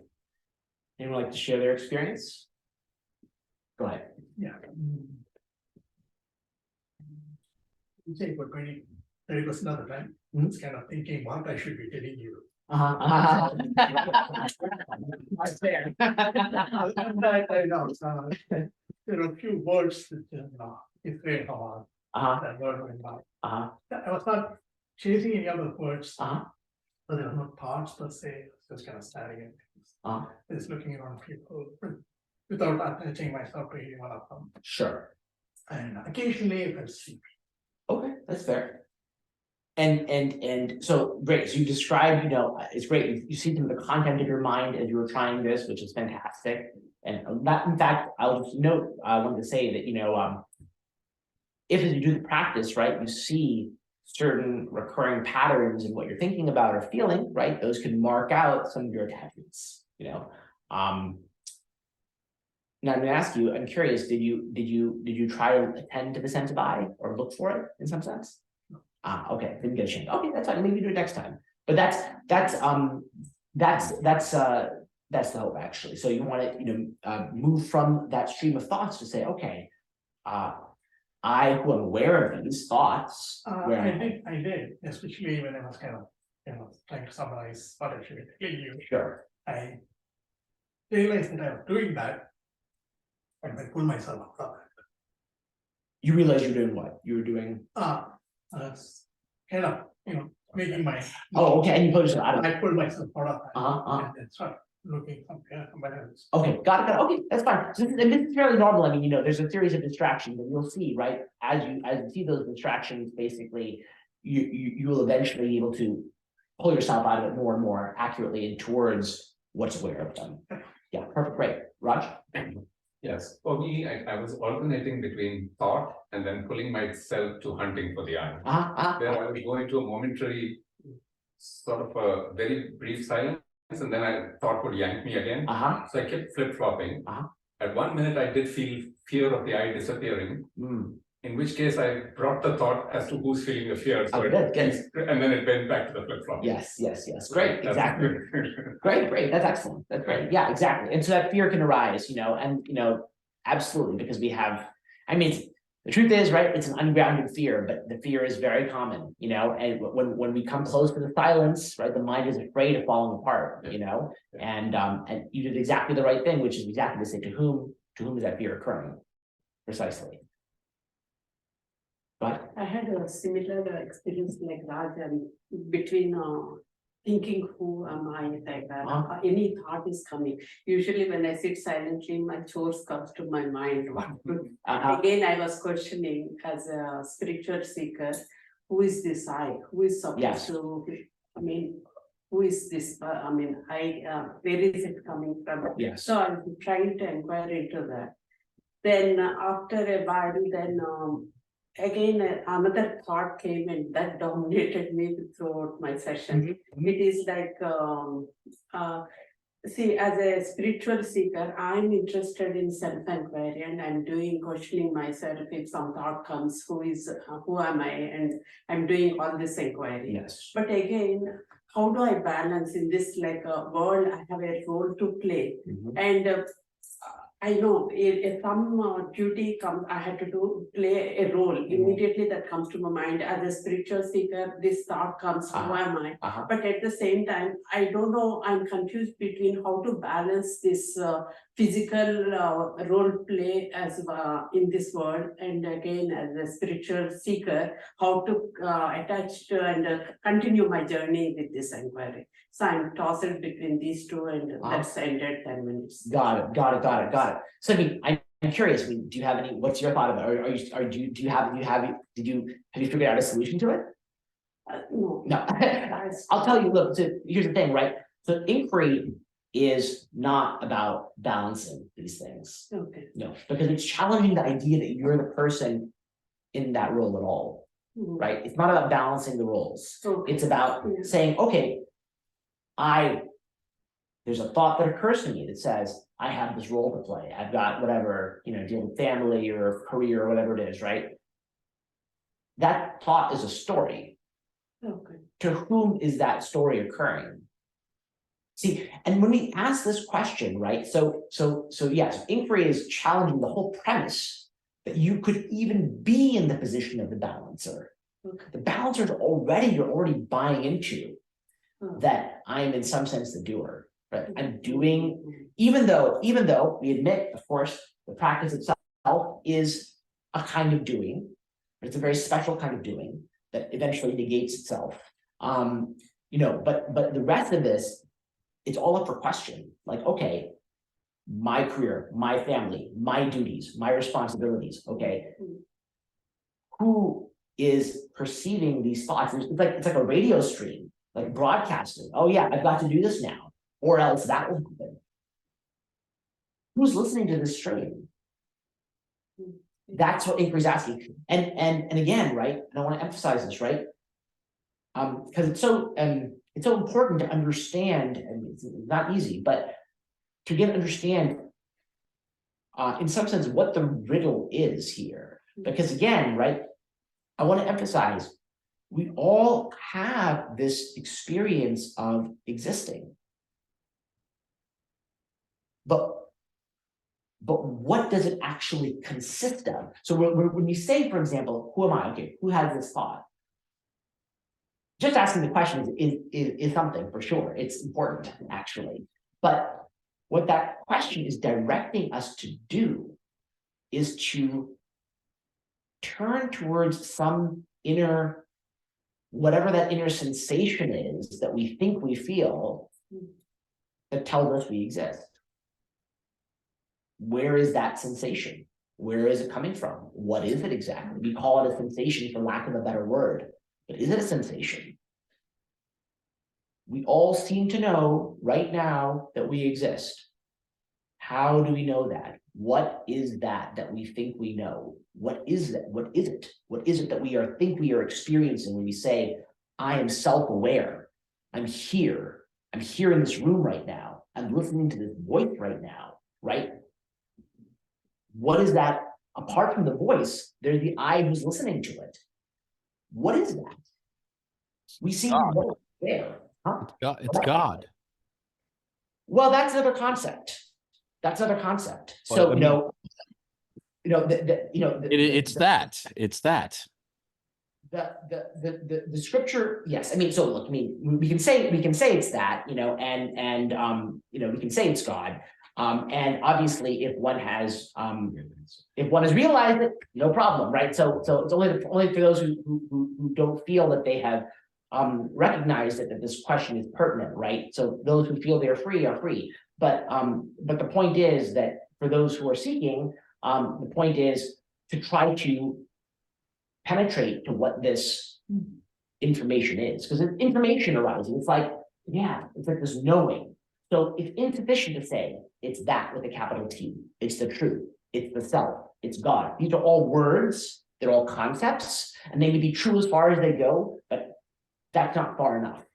But when you lose the attachment to the ego I, even if it's, and I know that self-realization is a permanent thing, but for that flash, as Kabir said, it, even the taste of it, that is, you can say it if you believe that the ego is a fallacy, you can say that, the true I is the divine. Yes, you can say living it. us. Living. But I'm pointing out that regardless of what, so I guess it depends on what you mean by saying, right? Like what I mean is, regardless of what you say, if one still feels that one in any sense is seeking, the saying is insufficient. That there's a looking that's important, more important than the saying, more important than any belief, really, right? Because these are all beliefs, right? The belief that the I is divine. This is just a belief. That belief can be a helpful belief, no doubt, but it's just a belief. And we're trying to go beyond belief to what is the experience? There's an experience going on that's very mysterious. This is the beauty of this expedition, right?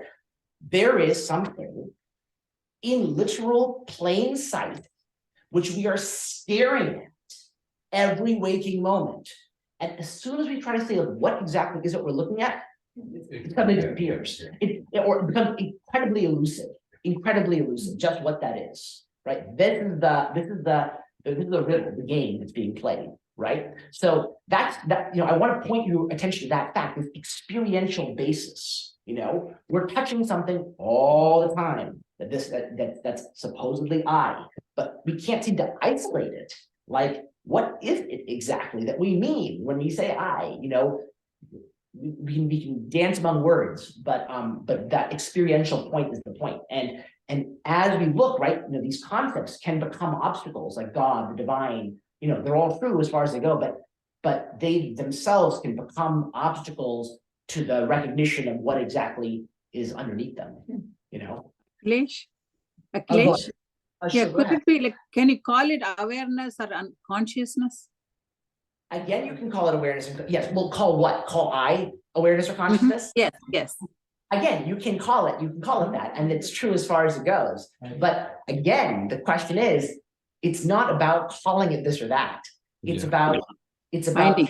your attention towards it and seeing if you can attend to it, right? Like in the same way, for example, it's not really the same way. Nothing is the same way, but again, I'm sure I've used this example before, but I'll use it again, which is if I say, I want you to feel the pinky on your right hand right now. Okay, now we are turning our attention, we suddenly feel this pinky, okay, in a way we weren't attending to it before.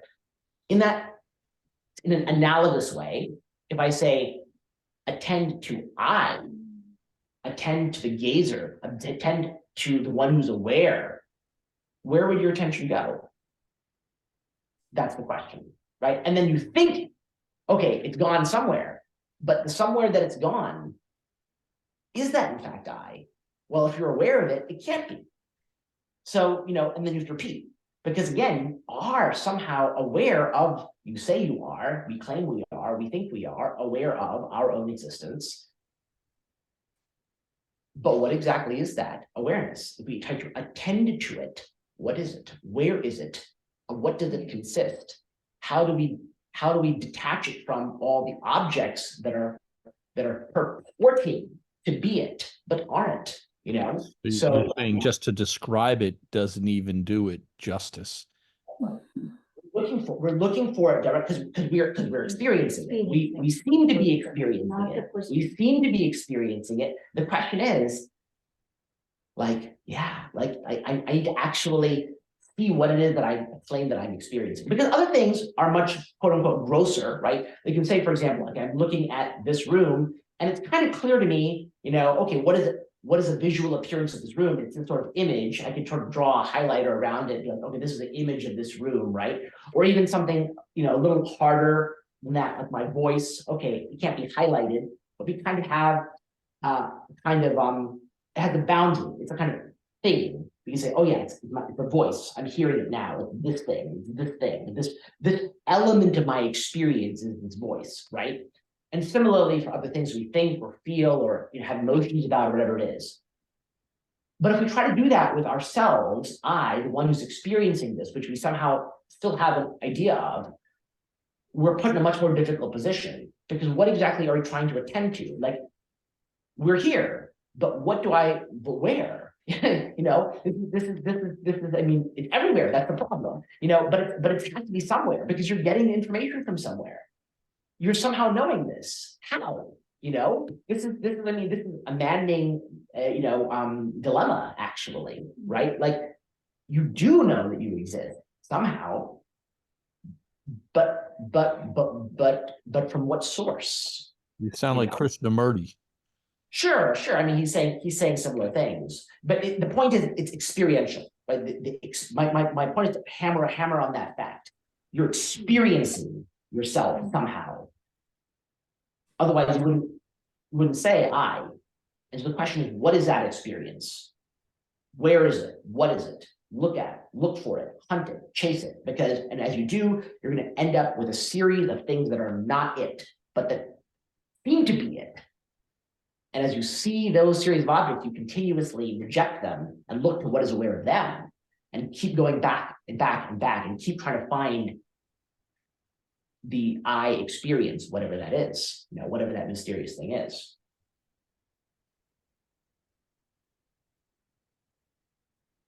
Anyone else want to share their experiences? Go ahead. Yeah. Okay, sorry. So hold on, I'll get to you in a second. 1 second. Yeah. Oh, yeah, sure. So I tried intentionally avoiding names Okay. when I was speaking, and then I kept my eyes open and I wanted to go, feel it, Mhm. feel the eye. Mhm, And so when I had my eyes open, and of course my gaze was, down, and then the colors or whatever, the carpet and things like that, then I sensed the separation. Yes. The separation, then the sounds, so I was intently aware of the senses, and then I could sense that that's not me, that, that's not this, and so I worked on not, giving it name or form, but trying to feel, okay, Sure. Sure. so that, but then the more I try to focus on that without the name or form or anything like that, I was intensely aware of this duality, the senses distracting me versus, my desire to focus on that. Yes. On Yeah. that. Yes. So So- you see the tug of war. Several of you already mentioned you. This is the whole game because, yeah. I mean, the moment the mind can focus, things will become immensely clearer. But the sense of silence and the calm immediately. And so then That's I it. experimented with, then intentionally closed my eyes. And then tapping into it became a little easier, so. Sure, that's good. And I'll just note, right? So, I mean, since you bring up silence and calm, right? I'm going to mention this, which is, yes, silence and calm will eventually occur, and that's a good thing. And then we want to immediately then ask further, this silence too is an object. We should always remember that, right? Because one can have though we want a silent mind for the purposes of the practice, it's true. We should not be confusing a silent mind with the truth, because the silent mind comes and goes. What we're looking for is something which does not come and go. And anything which comes and goes is an object. That includes silence, that includes a quiet mind, quote unquote. What it really means is that a quiet mind is not wholly quiet. A quiet mind in itself, there's like a subsonic bass note beneath that. That's what we're trying to penetrate in some sense. So we should ask, okay, who's aware of the silence? Whose mind felt silent? My mind. Who am I? So yeah, go ahead. Yeah, I feel that like I started feeling little bit pain on my leg. Then I thought to whom the pain is coming, and I wanted to feel the pain. Where is this feeling? And I said, okay, I feel it, and my stomach feels sorry for it, and my my heart also feels sorry for it. My eyes feel sorry for it, and then it's kind of integrated feeling. And then I said, okay, I exist because I feel the pain, and I exist, and also I hear it, and also I feel that these are all not from here only, a deeper integrated feeling of from outside. Like I hear deeply and I feel deeply, and then I feel I am integrated with everything. So that's a kind of a feeling, and I feel the silence. I feel the silence, and the silence is there all the time. In spite of the pain, I feel the silence. Let that coexist. That's kind of so I don't have to do anything to really take my mind away from the pain, but I feel I integrate myself with that silence. I don't feel that I have to deliberately say, okay, I do not feel the pain or anything. Absolutely. Then eventually I didn't even feel the pain.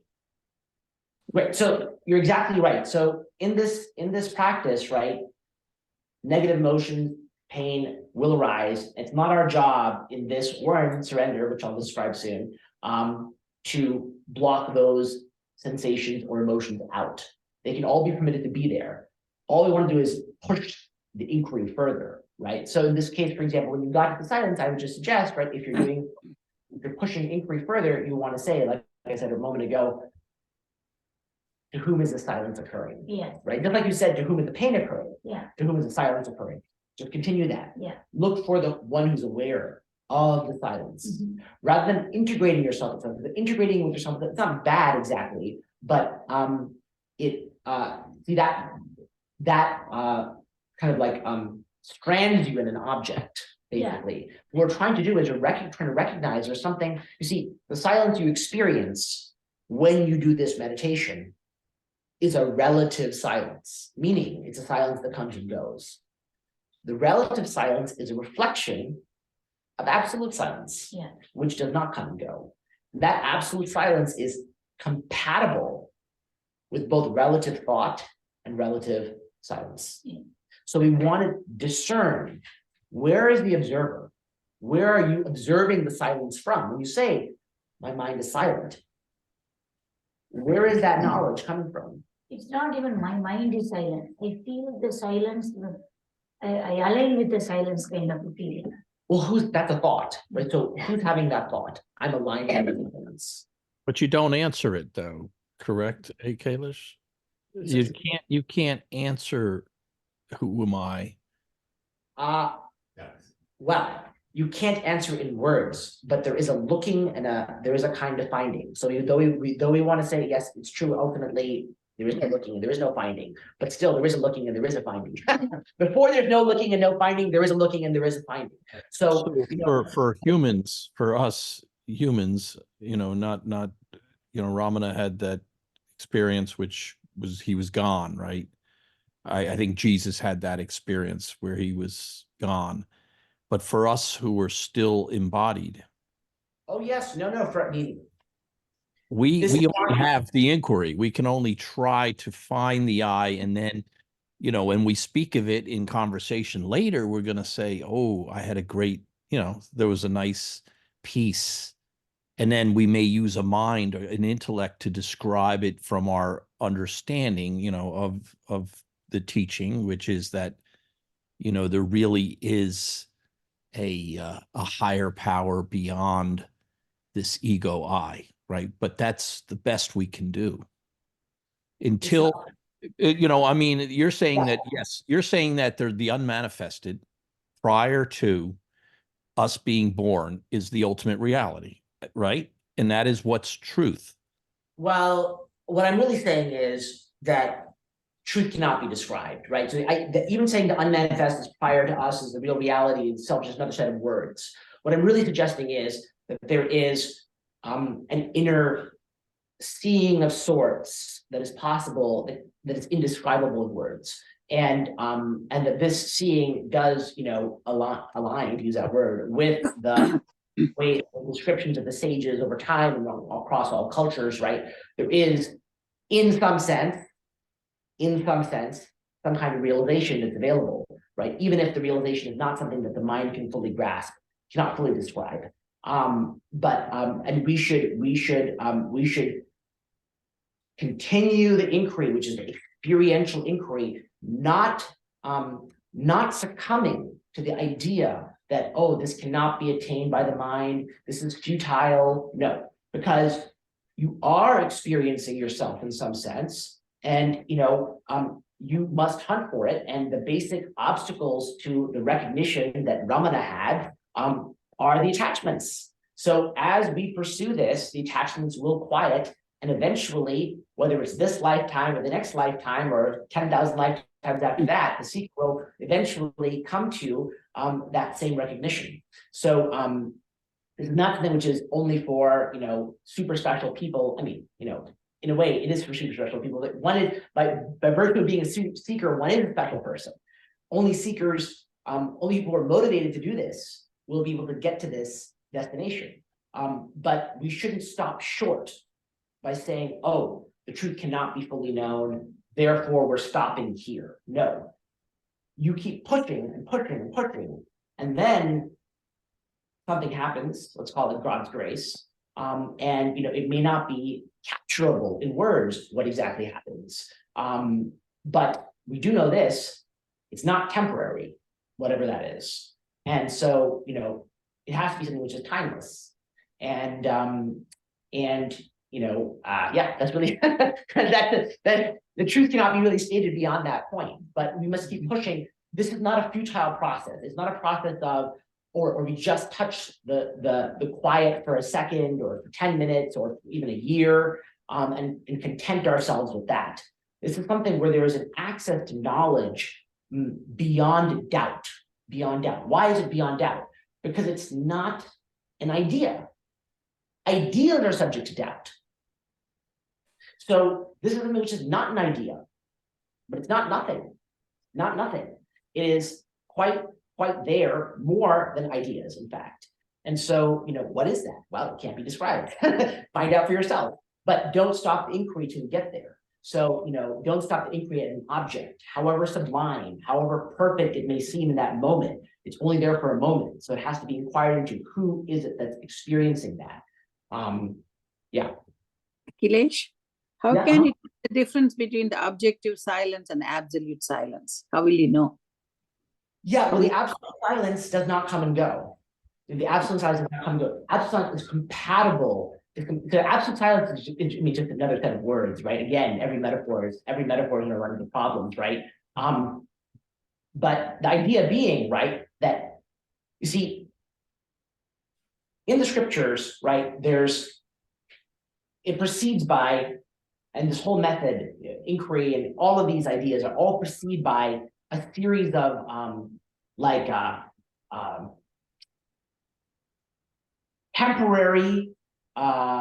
temporary divisions of things, right, that are then have to be dissolved, right? So that, for example, right, we have this idea, starting with inquiry itself, right, between subject and object. There's objects and there's subject. Now look for the subject. Simple. The reality is, and then as one does this, then one notices, okay, there's thoughts and there's quiet. Oh, there's the thoughts and the quiet. Or you might say, eventually, there's a foreground and a background. There's a movie and the screen. There's all kinds of these same kind of ideas again and again. That's important. It's important because the attention of the ordinary person is so perpetually focused on the objects, right? The attention has to be drawn to this facet of experience that appears to be a background to that foreground, right? But eventually, that very distinction is dissolved. And nevertheless, it's funny because in the dissolution of that distinction, right, it's funny because there's at the same time that there's some truth to this to the distinction simultaneously, so there's a reason why, for example, the self is called bliss. Now it's tricky because in fact, the self encompasses everything, right? So if there is experience, if we're going to say there is such a thing as experience, which can be doubted, in fact, but if we say there's such a thing as experience, then there's happy experiences and sad experiences. There's pleasurable experiences and painful experiences. So how can it then be said, for example, one might say, well, that all of this is bliss, including the pain, including the suffering? Well, it's because the bliss that the self describes is not exactly the same as the bliss of pleasure. Nor, however, are they entirely unrelated. There is a relationship, but it's not exactly the same. The bliss of pleasure, you could argue, is a certain kind of reflection of the self, right? Just like in a way, relative quiet is a certain kind of reflection of the self. At the same time, the self encompasses so-called painful and suffering experiences as well. And how can it do that but still call itself bliss? Well, the answer is, for example, the best analogy I can give is, which Ramana himself used, is the bliss of art. The bliss of art, right? So you see, you read a sad book or you see a sad movie, and though it's a sad movie, there is an appreciation of the artistry of the movie. That's like, that's what Ramana says. Yeah, that's Brahma rasa. That's the taste of Brahman, basically, right? Woven in through the pain, there is a complexity, a sophistication, a unique idiosyncrasy that will never be repeated, a supreme creativity, right? That appreciation of that is blissful, even though the bliss is compatible with possibly excruciating pain. Yes. So it's beyond pleasure and pain. At the same time, one could say it's supreme pleasure, because it's pleasure that takes pleasure even in pain, right? The same is said, of awareness, Satchidananda, right? Being awareness, bliss, right? All of these things are the case. what happens is during this spiritual process, our attention is drawn to one facet of it. So for example, during the practice, right, again, speaking of bliss, I say, through the practice, you get inner peace, relative inner peace. This is, again, it's like a kind of pleasure, like a very subtle pleasure. So, that subtle pleasure is leading one to something which is beyond the subtle pleasure, which is to say that when one recognizes one's true being, quote unquote, recognizes, one no longer is dependent on that pleasure anymore, but rather one knows oneself to be that joy. So, but initially the root is, go towards that, recognize there's something called inner pleasure that's different from pleasure that's dependent on objects. Similarly, it's called, being. Why is it called being? Well, it's interesting because it is the being of everything. It is the being of everything. At the same time, right? When we normally think of something being, we think of it being in contrast to it not being, right? So for example, okay, it's raining right now. Well, it could not be raining, So the rain is, but we think of the isness of the rain as opposed to it not being the case that it's raining. But the reality is, in the case of the self, it doesn't work like that, where it encompasses both being and absence.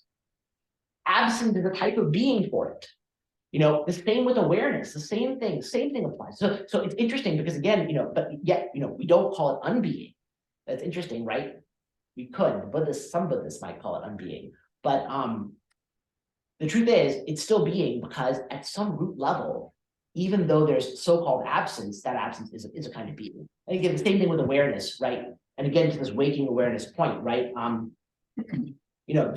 attention is drawn again through the practice, through the scriptures, from objects awareness to the so-called awareness itself, the same as inquiry into the I, right? And we're trying to, all the scriptures again are pointing out, yes, the self is awareness, the self is consciousness, right? And there's a contrast being drawn between awareness and the objects. Awareness, the objects, immovable, unchangeable, light of consciousness, and the things that are illuminated by that light. This is a temporary distinction, because the reality is that what we actually are is not confined to the waking state. In deep sleep, we do not have an ordinary sense of I. We do not have this sense of I, okay? And yet, in some sense, we are. And so, think about it this way, right? The true self is that which is equally aware, quote unquote, of unawareness as it is of what we think of as normal awareness. What we think of as normal awareness is waking awareness, which is an awareness where there's a clear division between me and not me. In deep sleep, that division is submerged in the darkness, so that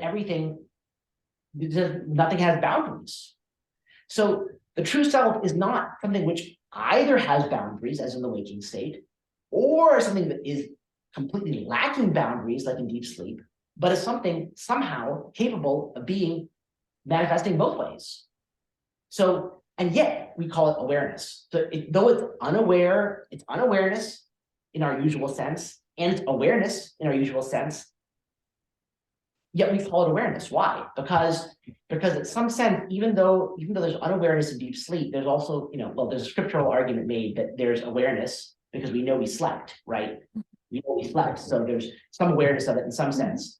But also because when we in fact examine very, very, very deeply the sense of the waking I, what we will find is that there is that particular kind of illusion that it is will yield itself into seeing that beneath it there is a kind of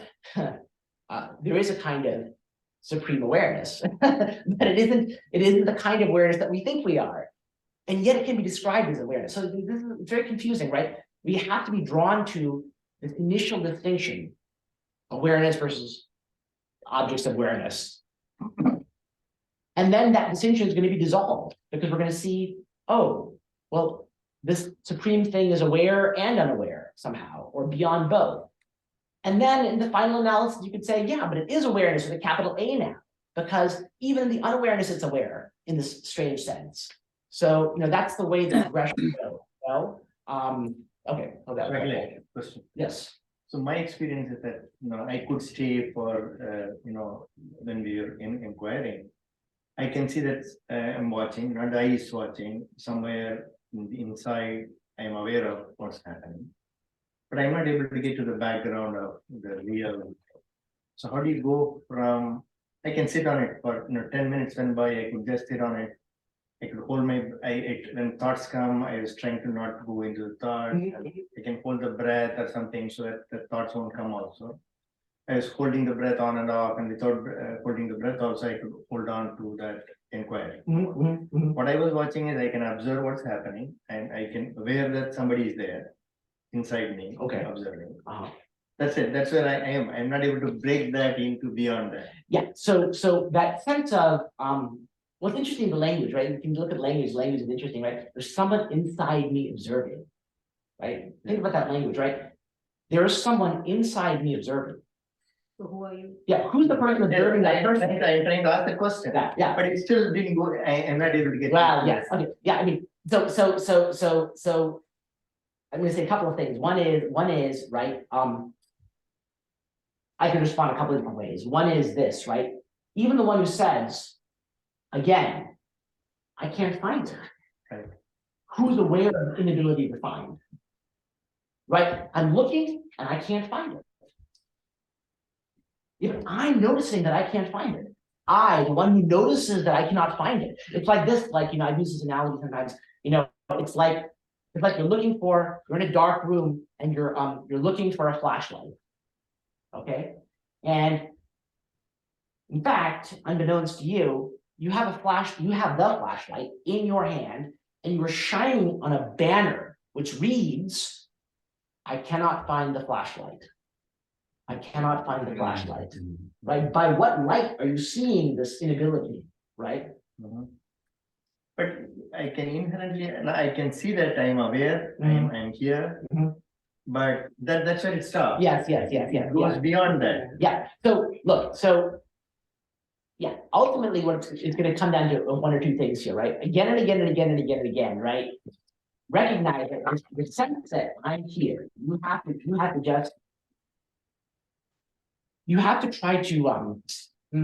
you're trying to discern it, isolate it, right? Locate it, right? Because you must be experiencing something.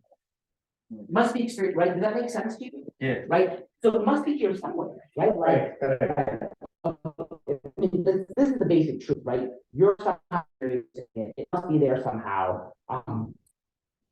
And to insist on that and to look for it, it's a little bit like you go fall back in analogies that I've used before, but I can't help it. So it's like some if you were trying to if you were someone who drank wine and in these connoisseurs, right? They're like so many different flavors, right? Subtle flavors, right? You might say, okay, this wine has a lot of minerality and whatnot. And then finally there's some tiny subtle flavor of I don't know, blackberries or something like that, right? Wine or whatever, anything you want. The point is there's a subtle flavor, right? So if you're eating it, drinking, I should say, there might be overwhelming bold flavors, these minerals and whatever it is, right? It takes a lot of attention to try to identify.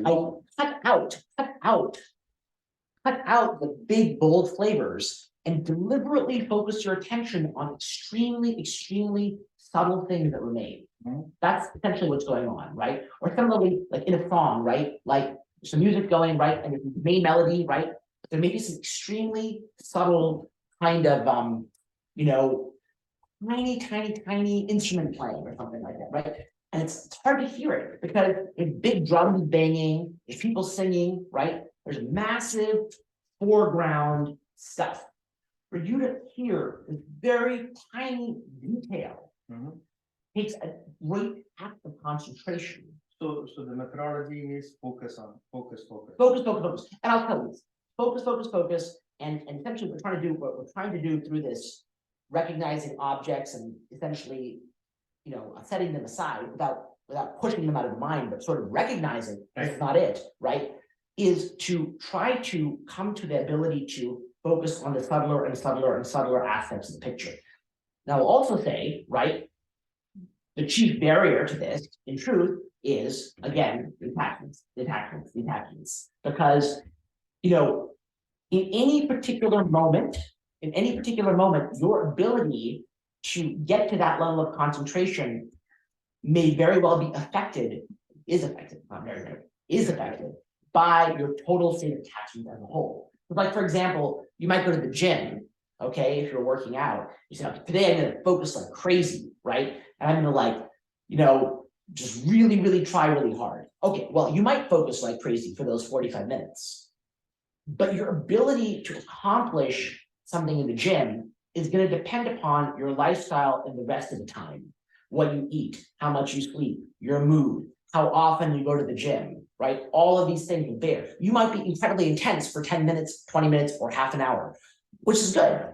That is good. But still, your ability ultimately be limited by the other things. So other thing I would say to you is look to continuity. How continuous is this? Because only when you attempt to make this practice continuous will it run up against the attachments. And only when it runs up against the attachments will you have the chance to say, who's experiencing these thoughts of obligation or worry or whatever it is, pleasure, and slowly burn through them that way. And without that, you see, because fundamentally, you might think of it this way, right? There's a part of the seeker that wants to find, and there's a part of the seeker that does not want to find. Exactly. Yeah. Absolutely. So if I had a question. Okay. no, go ahead. Oh yeah, I had a question that can we say that any thought that comes up is an indication of at some level there's an attachment related to that thought. Like for example, a lot of the thoughts I get up are like if and in the past if I watched a movie or a song or some kind of media consumed, the thought I get is a recollection of that. So would it is it like a message from the inner guru that stop watching movies or stop listening to music of that kind? No. So look, I mean, yeah, it's true that any thought in some sense, you could argue that any thought in some sense is a reflection of some attachment. That's probably true. It doesn't necessarily mean that the message is to give up that particular activity, because from the self-inquiry standpoint, I mean, look, there's two ways you can look at it, right? So again, we can sort of shift ourselves. If this were a serious problem that you felt like it were affecting your practice, right? I mean, I could recommend therapy, or I might say, we want to scrutinize and see, well, is watching this TV thing something that really matters to me? Maybe it does matter, and maybe I have to do it actually in that case. Because the way I view it is this is a kind of negotiation between different parts of the personality, right? And you might think that you're in control of your personality, but you're not, right? You're maybe at best a kind of king, but kings, as we well know, are they can't do something that their kingdom is not fundamentally willing to let them do, right? So they're our personality is kind of in pieces, and we have to negotiate between those pieces. That's one thing. That's a psychological aspect, I might say. From the inquiry aspect, pure inquiry, we would simply say, look, okay, this thought is occurring. To whom is it occurring? To whom is it occurring? To whom is it occurring? That's all that really matters from the pure inquiry aspect. It doesn't say anything about stopping activity or starting activity, because who is it that thinks that they can start or stop activity? That's the question. So, yeah, that makes sense. Okay. Yeah. Raj, go ahead. Yeah. So from a practicing perspective, actually, from your own experience, right, when you tread the path, were there certain things that did you just sit and practice inquiry without taking some unnecessary activities? For example, my activities include reading a fiction book, a few scriptural books, a few other knowledge books, may not be required for my ordained duties. Sure. But I do that. Now, in such cases, for example, I'm reading a fiction book, not fiction, but a book on Columbus, for example, stuffing my head with all his voyages. So is it from a pure efficiency standpoint good to drop those and sit instead inquiring all the time, or should some sort of inquiry be woven into that activity? Of reading that book? Well, see, I mean, the question itself involves a certain assumption. I would say, right, at that moment the question occurs, technically speaking, right, you want to stick strictly to inquiry, right? You want to say, at the moment this question occurs, should I read the book or shouldn't I read the book? Well, to whom is this question occurring? Okay. Again, right? Whom is this question occurring? Right, rather than take the position, I should read the book or shouldn't read the book, or I should intertwine with it. Because again, the point is, it's not that I want to say, I want to read the book while I inquire. It's not that's you got it, right? Yeah, it's that I inquire, and if my body and mind happen to read the book, then they happen to read the book. Yeah, You know? coexist. Yeah. Like that. Reading like the that. book is another activity like your work, basically. That's right. Think of it like that. There'll be less desire for books. Share briefly my experience in Sure. meditation. So when you make the statement, keep your eyes open. Yeah. For some reason, spontaneously, my mind interpreted the words as keep your eyes open, not EYE, but eyes. Eyes open. Whatever thought you do as the eye, just be open to it. But that was a insight. And during the meditation, I noticed that whenever I try to go deeper, somehow I know that there's no physical location to the eye, there's no locus, but for some reason there was some attraction towards the center of the chest. Just like when we say I am, Sure. we don't say I am. Yes. So I was somehow drawn to that space, and that sensation in the center of the chest, the heart chakra, or whatever we can call it, is it was getting stronger and stronger. So throughout the meditation, it kept getting more and more intense. Okay, that's good. So I mean, look, and Ramana and some of these verses does talk a little bit, or recites rather, people who talk about the heart. What I would say to that is, exactly, I mean, that makes a lot of sense what you say, right? That for a lot of people, it does feel like it's here somehow. And what I would suggest is, once that sensation has been identified, you do want to say, am I aware of it? And you are aware of it. And then look for where that awareness is. Because there is a natural human tendency to locate I in here, but is it actually in here? As soon as you notice this heart thing is a sensation, then it becomes an object. It can't be you. Do you see that? Like any other It cannot be you. It's something of which you're aware. So you're not in here. You're aware of this in here sensation. So the I that's aware of that, where is that? You know, as a follow-up to that, I had a metaphor. Say the sunlight, so it falls on the leaves, and so we are searching for the sun, but the tree says, I can feel the sun on the leaves. So like that, the sun, which is the metaphor for the true I. Okay. So its presence is being felt in the physical, the body, which is like the tree. The place where the sunlight is felt is the heart. Yes. Okay. You can do it that way. Absolutely. You know, but the thing is, we should be careful that heart is not the same as the physical heart, or even the sensation here. It's not the same thing. So one can lead you to the other ultimately, because once you start with the sensation, then you can identify it as a sensation and disidentify from it. Once you recognize I'm not this, right? The true heart is not here.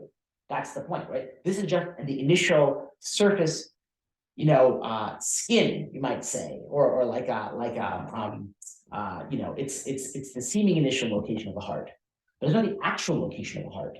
So you're right, we are looking for that heart actually. So, but Akilesh, even though the eye is beyond the body, because we experience the eye through the body, so you had to start from your heart before you experience the eye outside, isn't it true?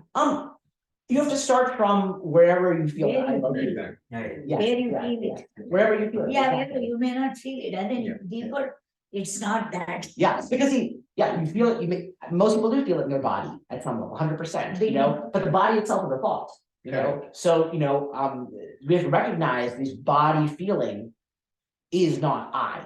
It's not I. It feels like I, but it's not I, because I'm aware of it. Many things can then feel like it, right? For example, right? Like many people will be like, oh yeah, I feel a sense of beingness. I feel a sense of presence.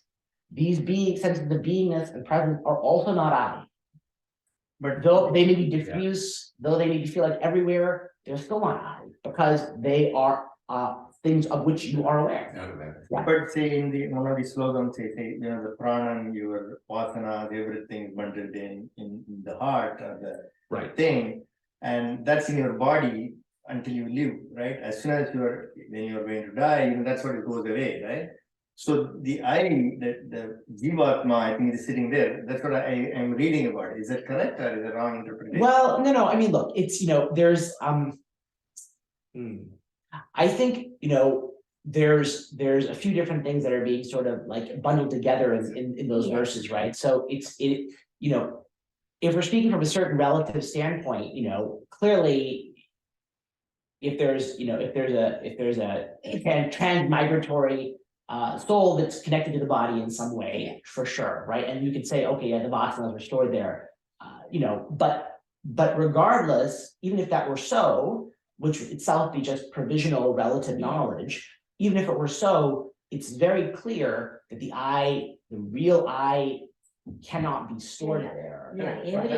So regardless, we have to go beyond it, right? So we may have to go through it in some sense, but whatever that means, through it, what does through it mean? It means following the sensation of I, whatever that means to you, right? And then seeing, right? It's like a series of veils, It's like there's something under the veils, but we're stripping away the veils one at a time. It feels like, oh, okay, it's here. No, it's here. No, it's here. And actually, underneath there's some light, there's some light that is illuminating 1,000 veils. You're looking for the light. This is just another veil. This is another veil. It's another light. So when you do the inquiry, then so you are inquiring inside, right? First, you can. I mean, you can inquire directly wherever you feel yourself to be. Exactly. See, the thing is, as soon as you recognize another thing, right? As soon as you start recognizing, oh, okay, well, this sensation, whatever this sensation is not I, right? You don't have to keep starting there again and again, right? You can start. It's like, and I've used this analogy before, it's like if you've misplaced your car keys, okay, and you usually keep them in a certain place, but this time they're not there, right? You're like usually 99 times out of 100 you keep them there. This time it's not there, so you look in that place again. You're like, where are they? And you're like, I feel like they're there. So you look at that place again, they're not there, right? You look at that place again, they're not there, right? How many times to look there before realizing they're not there? They're not there. So, when they describe their case of the padam, then they say that all the organs can do everything. So it could be your heart I can do the heart function also. So heart function can be felt in the stomach also. So actually all our angams are put together and in autonomous, they are like that. So in other words, you cannot say that you feel it only in the heart.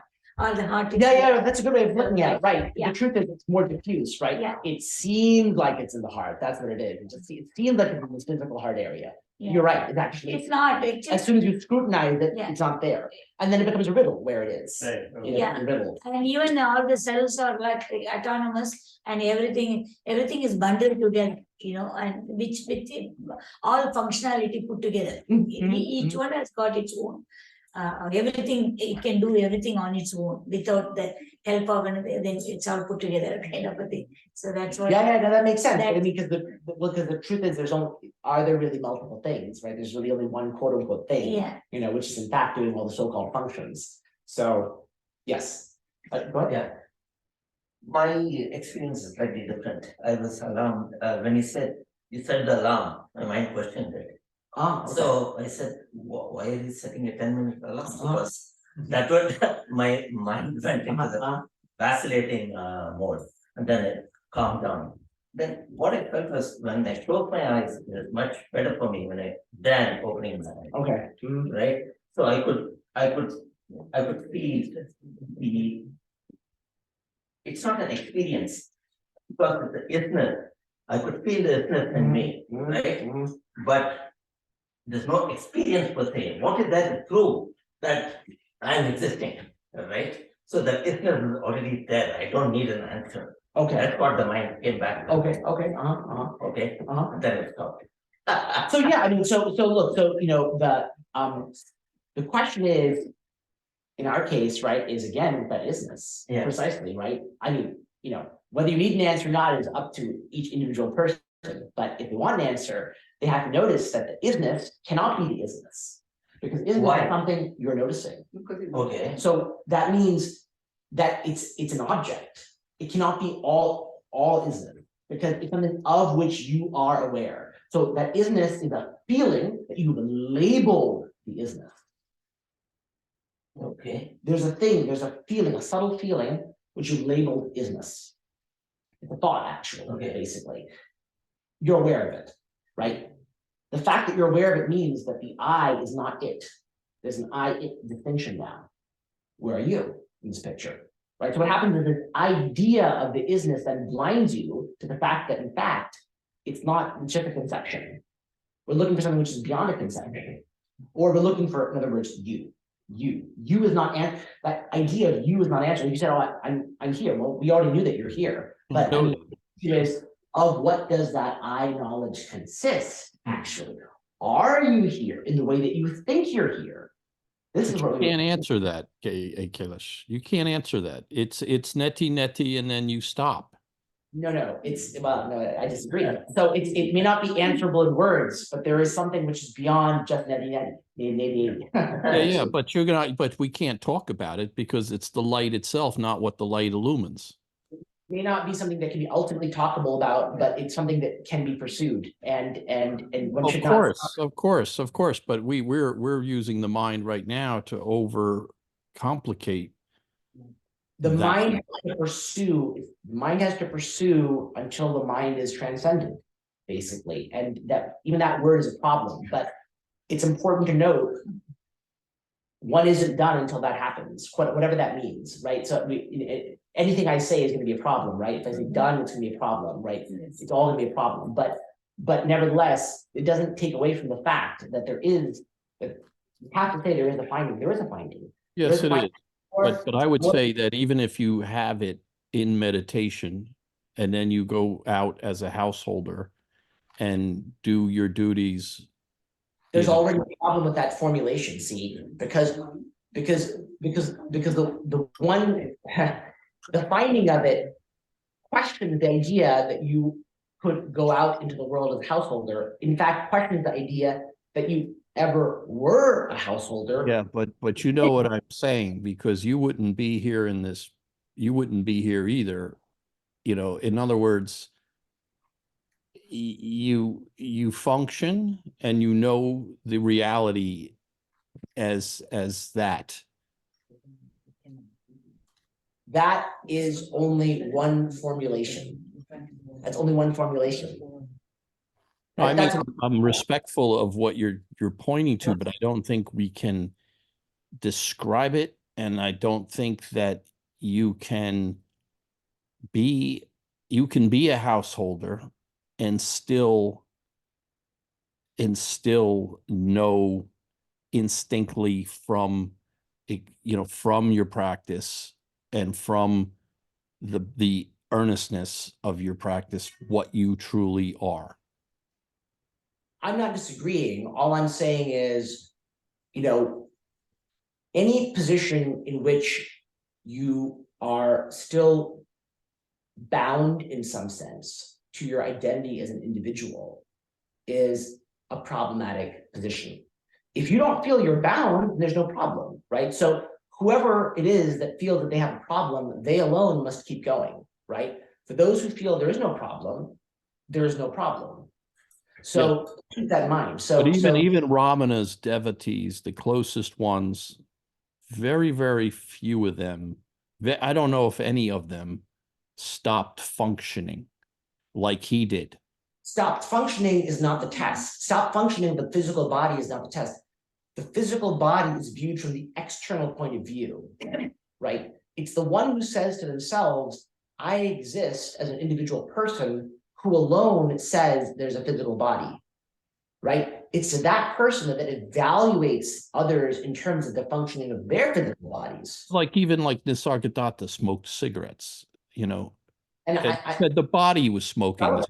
This is my point. This is irrelevant. You see, Ramana himself said at some point, jnanis, whatever that might mean, may very well exhibit highly rajasic tendencies under certain circumstances, right? They can exhibit greed, they can exhibit lust, they can exhibit delusion, even, certain things. You cannot evaluate the inner state based on the outer actions, because the outer actions are with themselves within a framework. They're within the wrong framework, right? The one who says there is a body is already operating within a dualistic framework. Now, the one who says there is not a body, that person may also be operating in a dualistic framework, because is a body versus is not a body is itself a duality which does not capture the truth.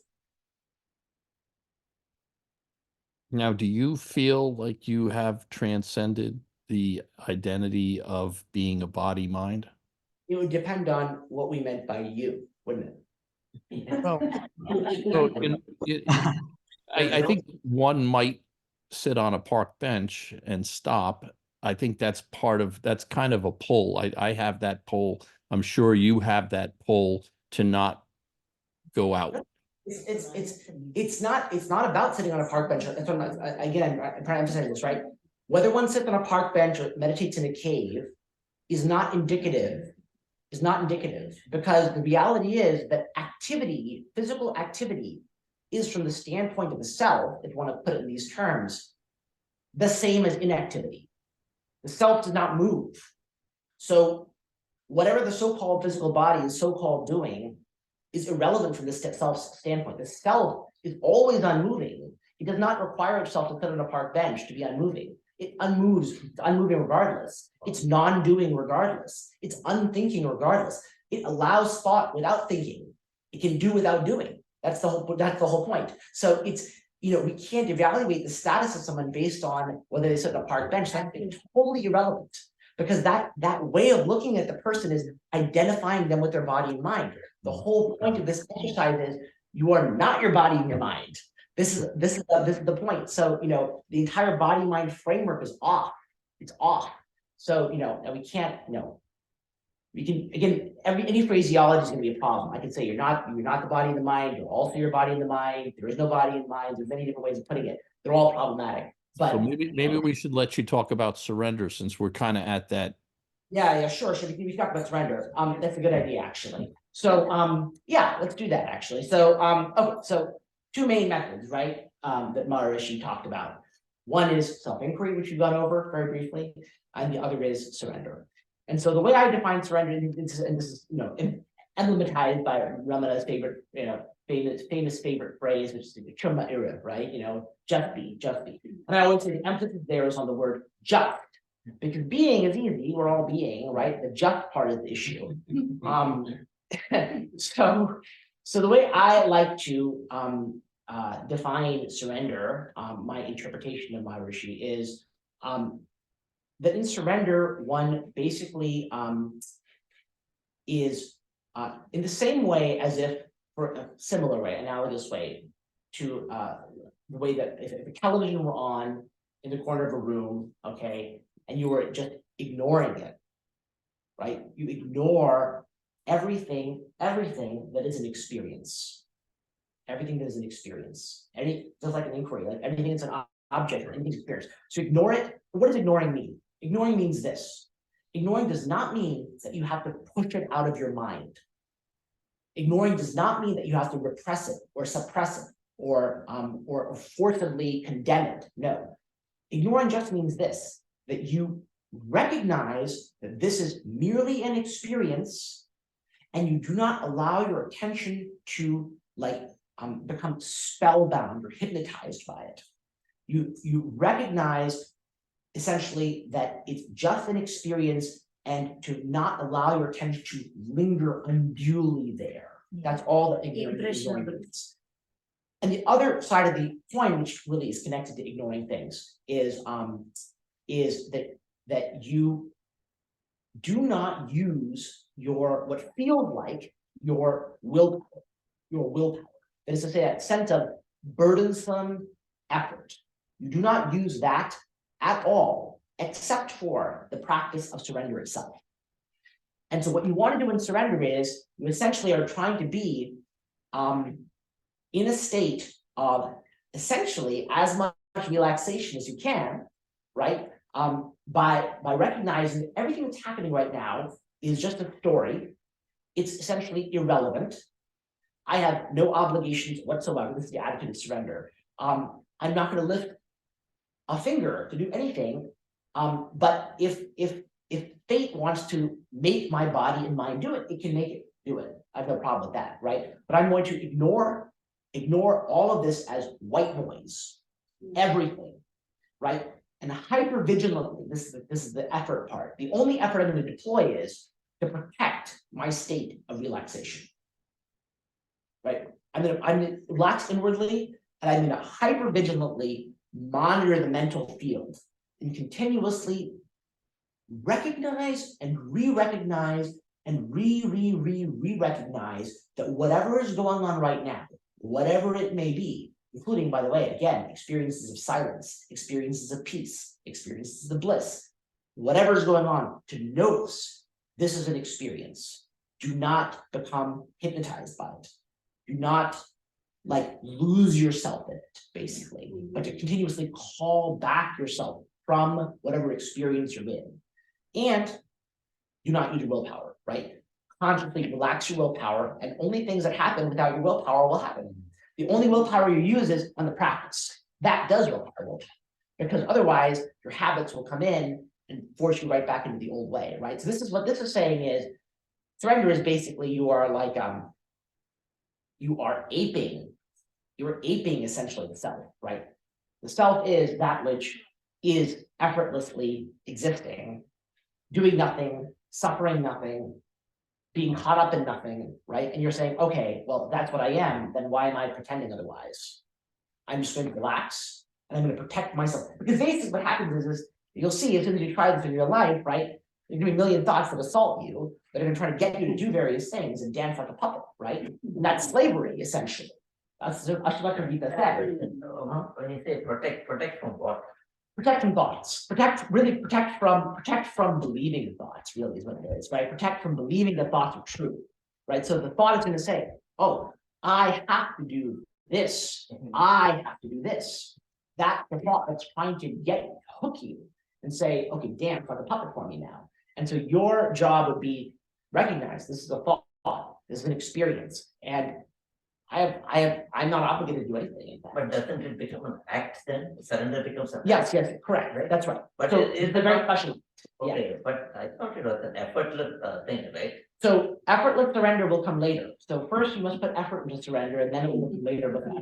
Because right now, the analogy I sometimes used is, it's like you walked around your whole life with your fist tightly clenched. Okay, and now you're being told, oh, it's actually much easier to just unclench your fist.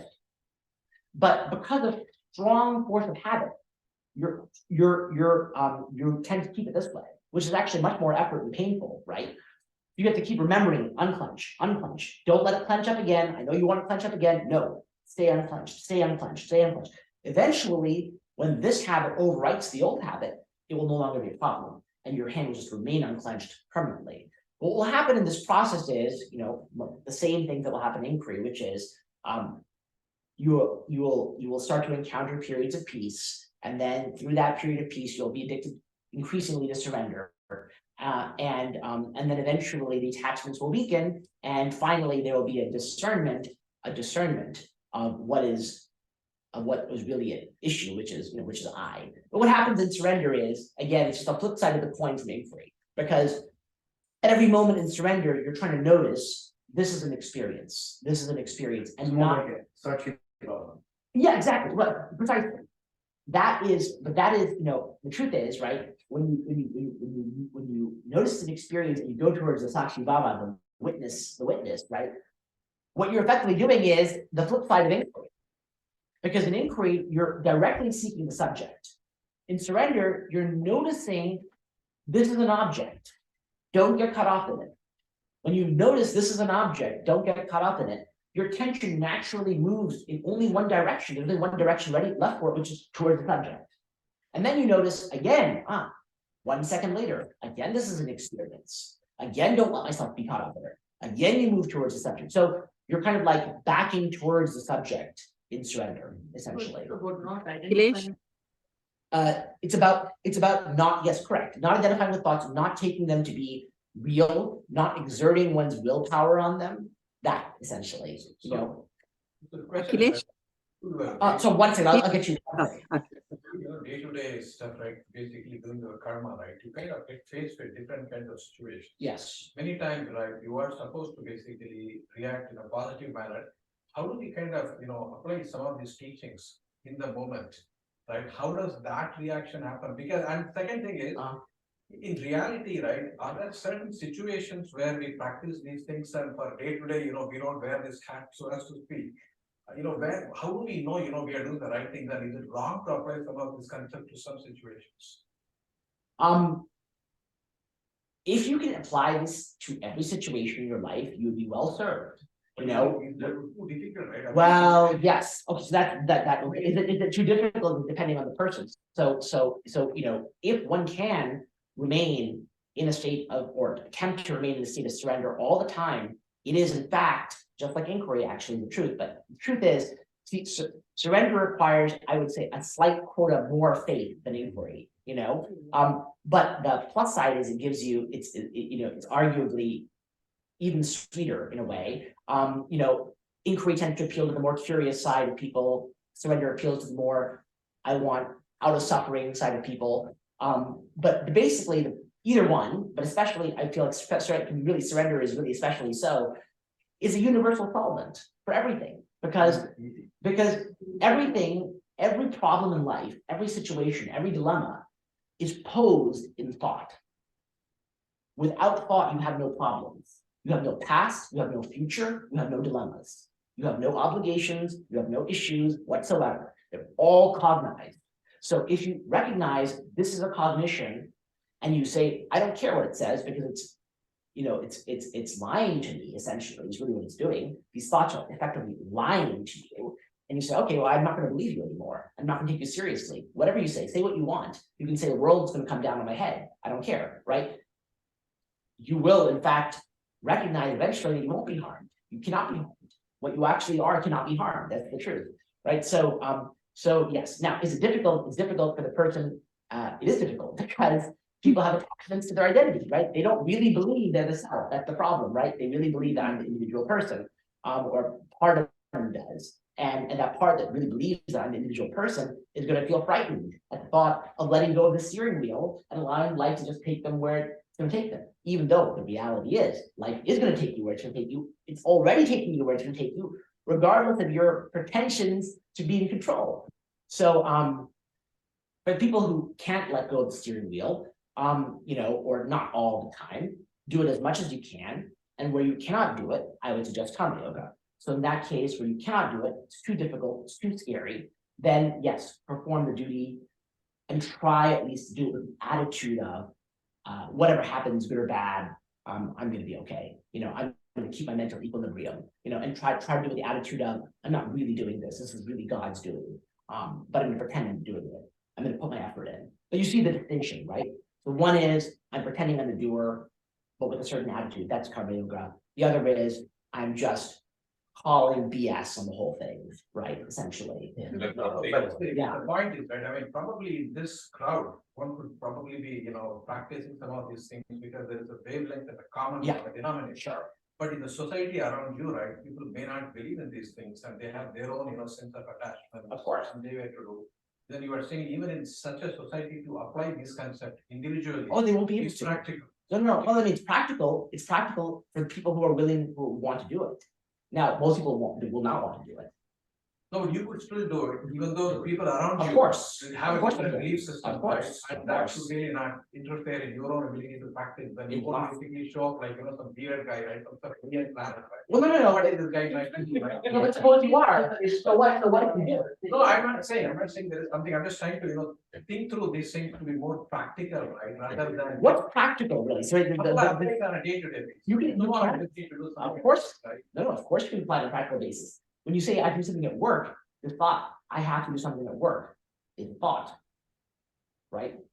And in inquiry, you would say, to whom is the thought occurring? And the answer is, I don't know to whom it's occurring. But yet, I think I'm the person mentioned in the sentence. But actually, I don't know who I am, right? In surrender, you take it on faith, essentially, that that I am in fact not this person, and I am the self, which is not this person. And I don't care that I supposedly is going to do tomorrow. If if I'm going to do tomorrow, then let it be done without me.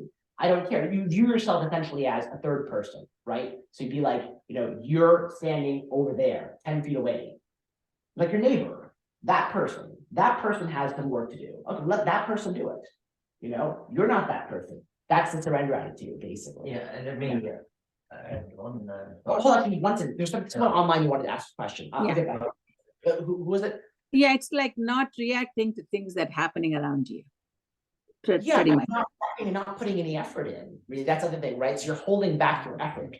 Which is reaction, absolutely. Yeah. So you're not reacting, you're not putting in your effort, and you're also continuously, again, which is slightly different, but you're continuously again, just recognizing that this is an experience, right? So that element, which I emphasize because it's like it's what prevents you from being lost in the experience, right? So when you watch a TV show or whatever it is, right? A TV show, or you see a beautiful sunset, it could be anything, right? Or it could be a negative experience. You could get lost in it, right? You look at a beautiful sunset and you get lost in it, and you think, oh, that was amazing. I mean, there's nothing wrong with it per se, but in our goal in the practice of surrender is do not get lost in the experience, however beautiful it may be. Do not get lost, but continuously reclaim your attention again and again. So that's slightly different from the non-reaction point, although the reality is they're basically linked. But yeah. Pretty much the silence plays a part there too. So you're practicing silence too when you're not reacting to things. Yeah, well, you could argue you are though your mind, see, the thing is, you will eventually get to a silent point with this method. But I want to emphasize, right, when you're doing surrender, there may be times when your mind is positively unquiet. Yeah. It may be a storm of feelings and thoughts. That's fine. That's fine. Let it be, because it's no more affecting you than a picture of a storm. So that's the point, to view it as this is a drawing of a storm. It cannot actually touch me. Yeah, my point is yeah, okay. sit down for yoga, right? So I say to myself, I'm not the doer, right? And I don't expect results back from the yoga of karma. So this is part of surrender as well, right? Yeah. When you say don't expect results, what results is it that you don't expect precisely? Become healthy, for example. Oh, okay. Yeah, I mean that you could argue that's a kind of karma yoga, right? So you're telling yourself you're doing the yoga, I'm doing the yoga, but I am doing it with a certain attitude. The attitude is I'm not really the doer, and also whatever results happen or don't happen, I'm going to be okay either way. This is a kind of karma yoga, I would say. Surrender would be saying, I'm ignoring the idea of doing any activity, period, right? So whatever I take, for example, right, in the morning, like this thought occurs, oh, I have to do yoga, right? And surrender would say, oh, okay, that thought has nothing to do with me. Now, if nevertheless your body picks itself up and puts itself on the yoga mat all by itself, great, no problem. Like that's fine. You're not objecting to that. You're viewing yourself as if you were somebody else. Just like as much control as you have over somebody else, you have control over you, really. So it's just about distancing your thoughts from who you are. It's distancing your sense of self from your thoughtscape and your emotionscape and your sensory landscape, right? You're distancing the idea that this set of experiences that are in the physical world and in my mental and emotional world are me. No, you say none of it is me. This is like I'm watching a highly sophisticated movie, 360-degree movie, virtual reality thing. Yeah, just a witness then. Yeah, just a witness then. Well, yeah, yeah. You can say you're just a witness. I would just hesitate slightly in using that terminology because, even the idea that I'm a witness is itself a thought. So, just be clear, right? This idea that if that thought occurs in surrender, I'm a witness. This is also a thought. And in fact, it may not be the case entirely because out of the waking state, are you still a witness? It's an open question. So, we don't want to. We're not trying to assume any particular position, because I did, I'm going to be the witness. I don't like that terminology because there's a subtle idea that I'm like, there's like a particular thing it is to be a witness, and I'm going to do that. So it's a subtle idea. What you really are trying to do is get out of any ideas of what you're doing, except surrender. That's the one exception. So any idea that I am this, I am doing this, I'm engaged in this. All of these ideas are to be recognized in your thought. Let me know. No, you don't consider it an act, but you consider it spontaneous thought. I'm just, you don't say, hey, I'm not a witness as an act. Yes, right. But I say, just as a witness, I'm not a witness, just as a thought, that's it. Yeah, not as an act. No, I know, but even the thought, so I just want you to say that, I just want to realize that thought should also be recognized equally as a thought like anything else. Okay. Yes, so there's no sacred cows here, so to say. No idea is sacred. We're trying to recognize the relative, contingent, and frankly, utterly incomplete nature of any conception of what's going on, of any conception of ourselves. All the conceptions, without exception, are incomplete. So when you say surrender, what are you surrendering to? Well, you don't necessarily have to think of yourself as surrendering to something. You can if you'd like. You can think of it as surrendering to God if you want. But really the point is what you're doing is you're surrendering your sense of I am mine, essentially. You're surrendering your sense of being a person. You don't have to view it as surrendering to something necessarily, but the point is you are letting go.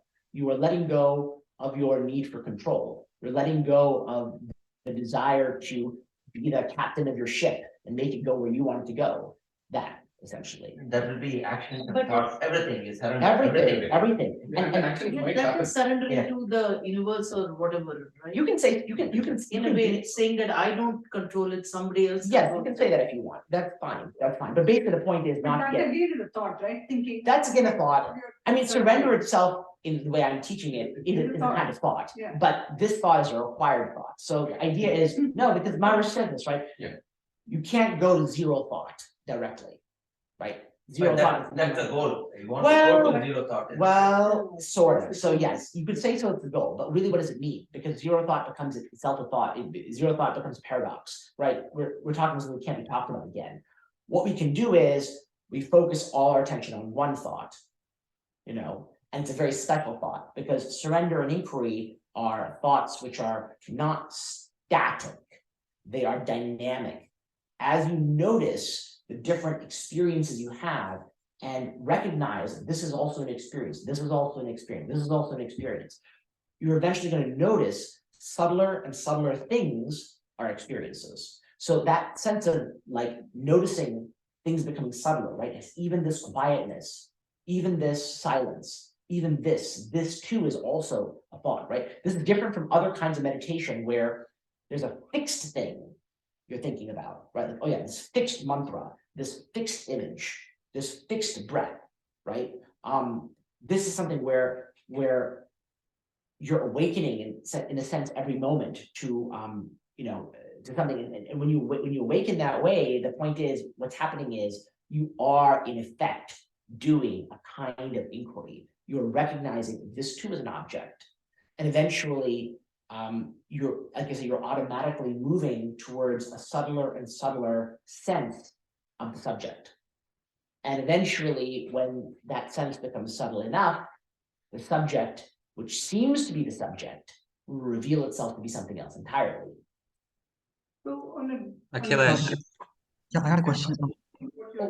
Hold on 1 second. Go ahead. On a daily basis, you do continue to do what you're doing, but with the awareness that everything that you're doing is an experience. Well, I would say you would view yourself. You would say everything that's happening is not just an experience. It's also essentially irrelevant to me.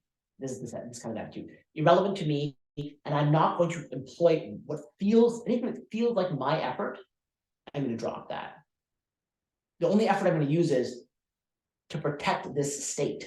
So you're viewing yourself as like from afar. So now if in that position of relaxation, nevertheless, your body does things, fine. Does that make sense? Like, you're not saying.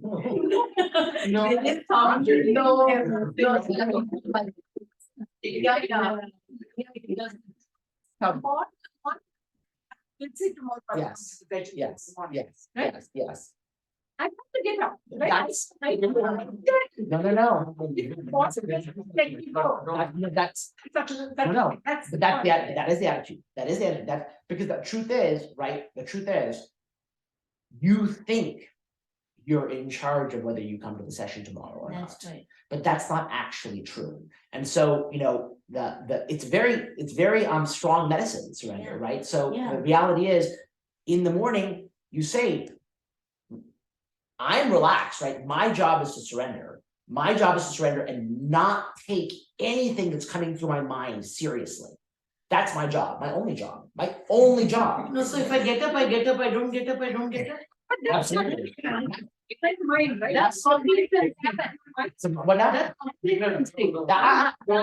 think you can do this?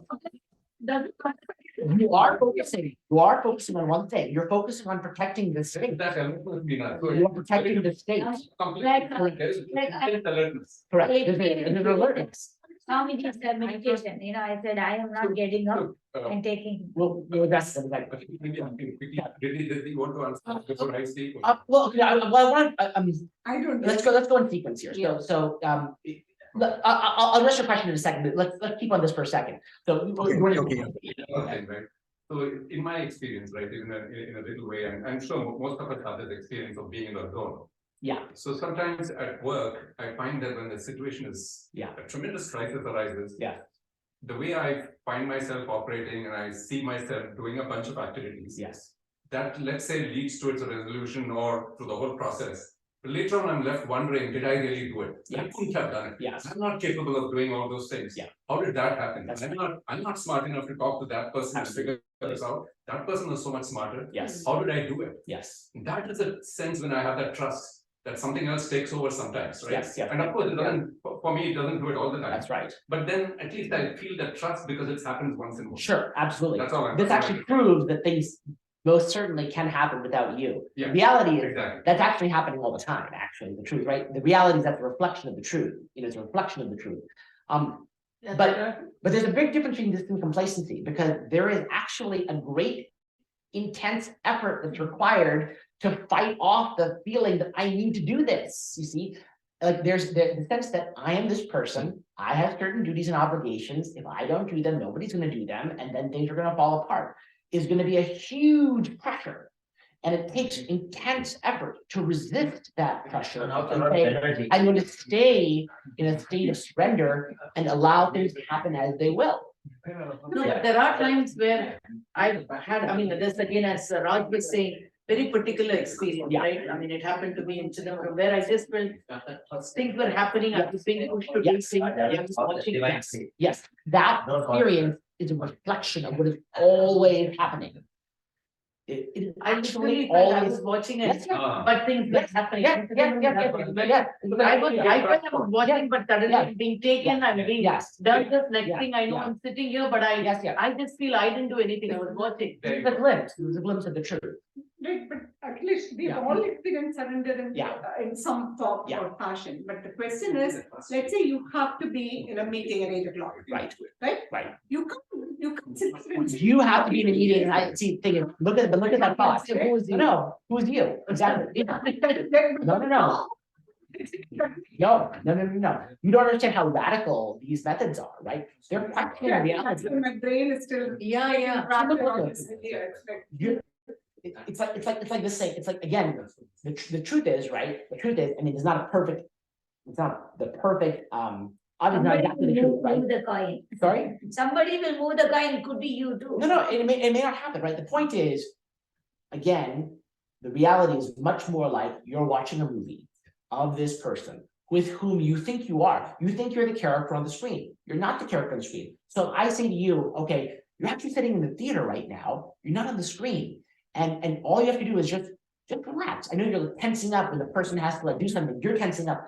You just relax, and the person will do what they're going to do, whatever they're scripted to do. And you say, well, but if I do that, how does the person get to the meeting?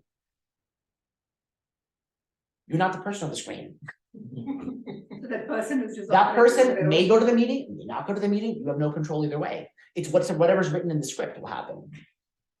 But it feels like you're the person, obviously. That's the illusion, right? It's sustained by the fact that because of the illusion and the attachments that are attendant on it, it then feels too scary to let go and ever give this theory much of a test, right? Because then I won't go to the meeting and then it will happen, right? So if it is this, whatever happens, happens. Because, you know, there is something, then again I come back to complacency, right? I don't do anything, whatever happens, happens. Yes. You stay. Yeah, it will take a great deal of effort. It's far from complacent. It will take a great deal of effort to stay and not be lured in by those thoughts. You see that? To stay in the state where I'm not putting effort in requires immense effort. To not be lured in and to believe that this is reality requires amazing concentration. It's not just I'm letting go and just, because then you'll be tossed around the same way you've always been tossed around. Yeah.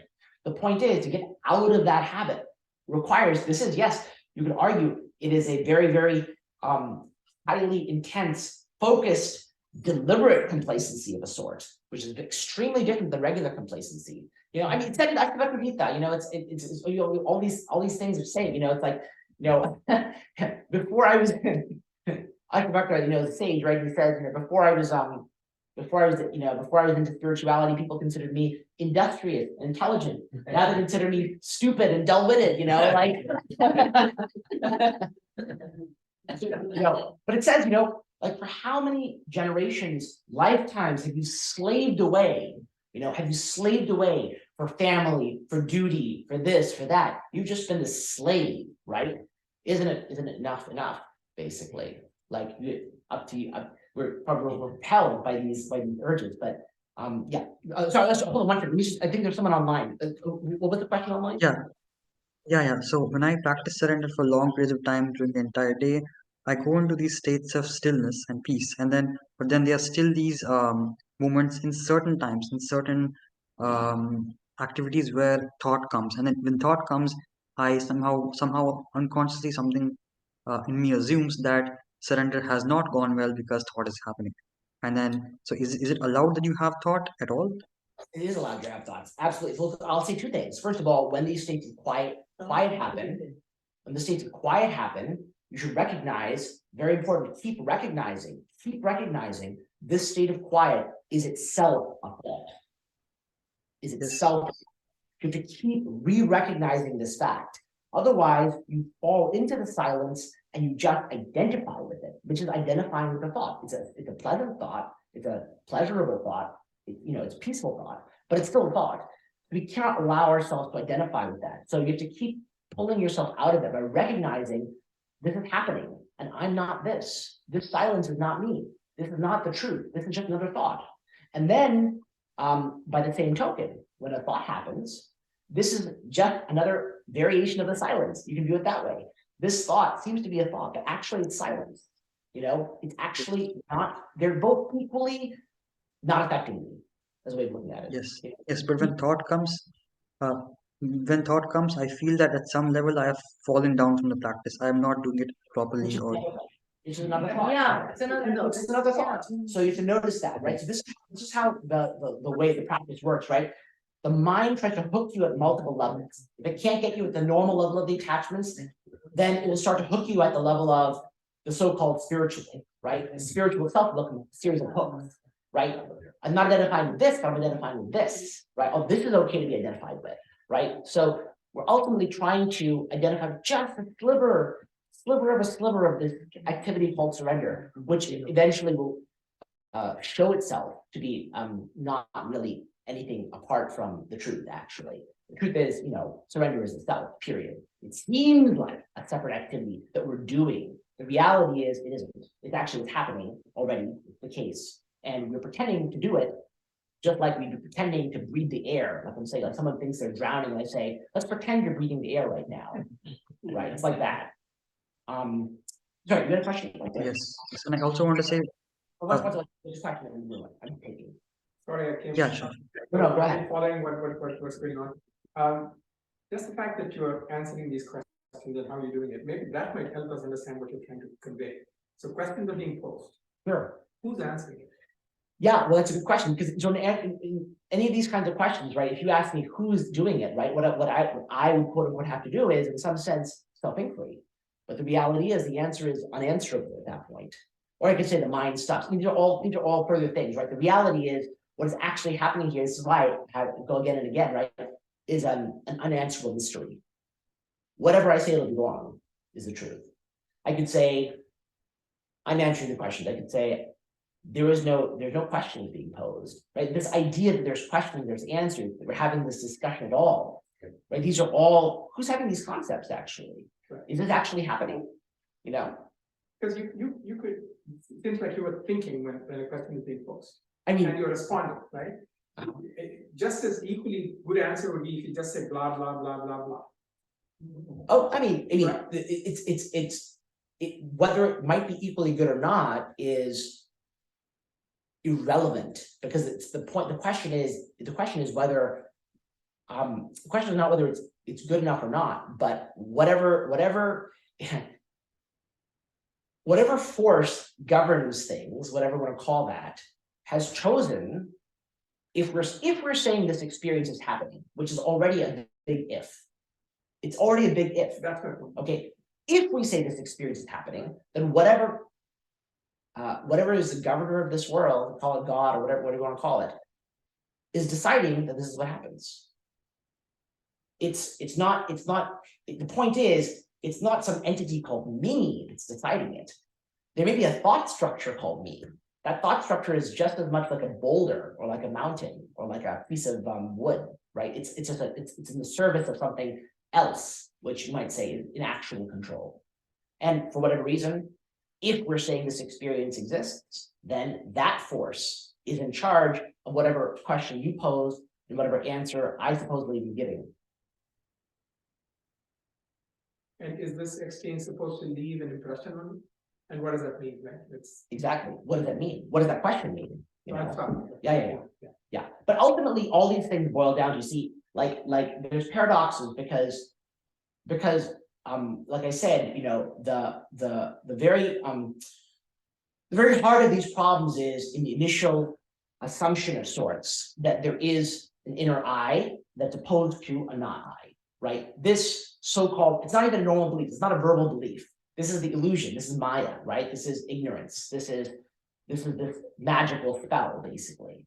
It's under those conditions, only under those conditions, looking through that lens, looking through this keyhole, you might say, or through this particular paradigm of perspective, that there appear to be things, that there appear to be events, that there appear to be happenings, appear to be time, right? And then when there are events and people and time and things, then we ask, why did they happen that way?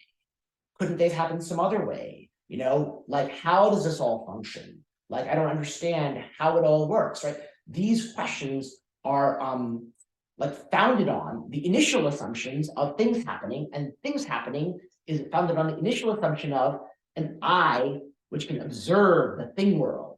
You know, only when there's a boundary between me and the world of objects can I say that there are things happening. If that boundary is extinguished in some sense, then we cannot even speak, because you can no longer have a sense of distinction. You know, the distinction is born from I and not I. If you don't have distinctions, you can't talk. All the talking is based on distinctions.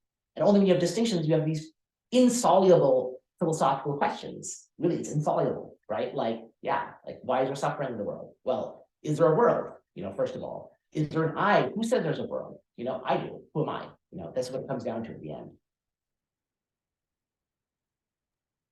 Akilesh. Hi. Can you hear me? Yes, I can hear you. Yes, I can. Okay. Yeah, I have some paranoia about visual experiences. So I'm watching you right now, but I must ignore you, right? So I guess what I kind of do is that I see you with a relaxed gaze, like always remembering of the surrender. And it's kind of a dead-eyed kind of watching. It's not a focused or attention pointing But I still have, I know that's a thought, like thoughts about, am I doing this right? Am I seeing correctly? Not just watching something, but just day-to-day basis, like walking around. And I think seeing the scenery or my house even, I get kind of, am I seeing it? Is this grabbing my attention or not? I kind of get that paranoia. The paranoia being that you're worried about it grabbing your attention?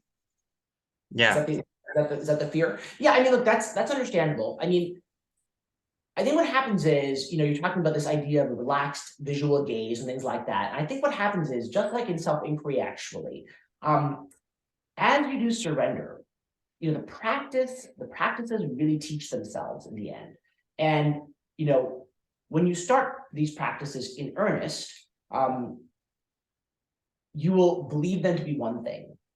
And then as you do them, they themselves will teach you that that's not actually what they are. And you'll come to a subtler understanding of what they are. And then an even subtler understanding. And so, for example, it might be the case that right now you feel like you have to relax your visual gaze in a certain way. That's part of surrender. But the reality is actually surrender is happening at a subtle level of that. It doesn't require the relaxation of your visual gaze. In fact, every activity, right? Every state of tension, the irony, right? Every state of tension in the body and the mind is actually compatible with surrender.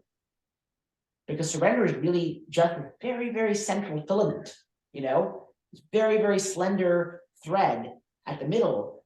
That's all. And not even that. Actually, not even that is the truth, right? Even that is not there. But initially it's like you think that it's all these other pieces. That's okay. Just keep surrendering, Eventually, these other things will fall away. That's what will happen.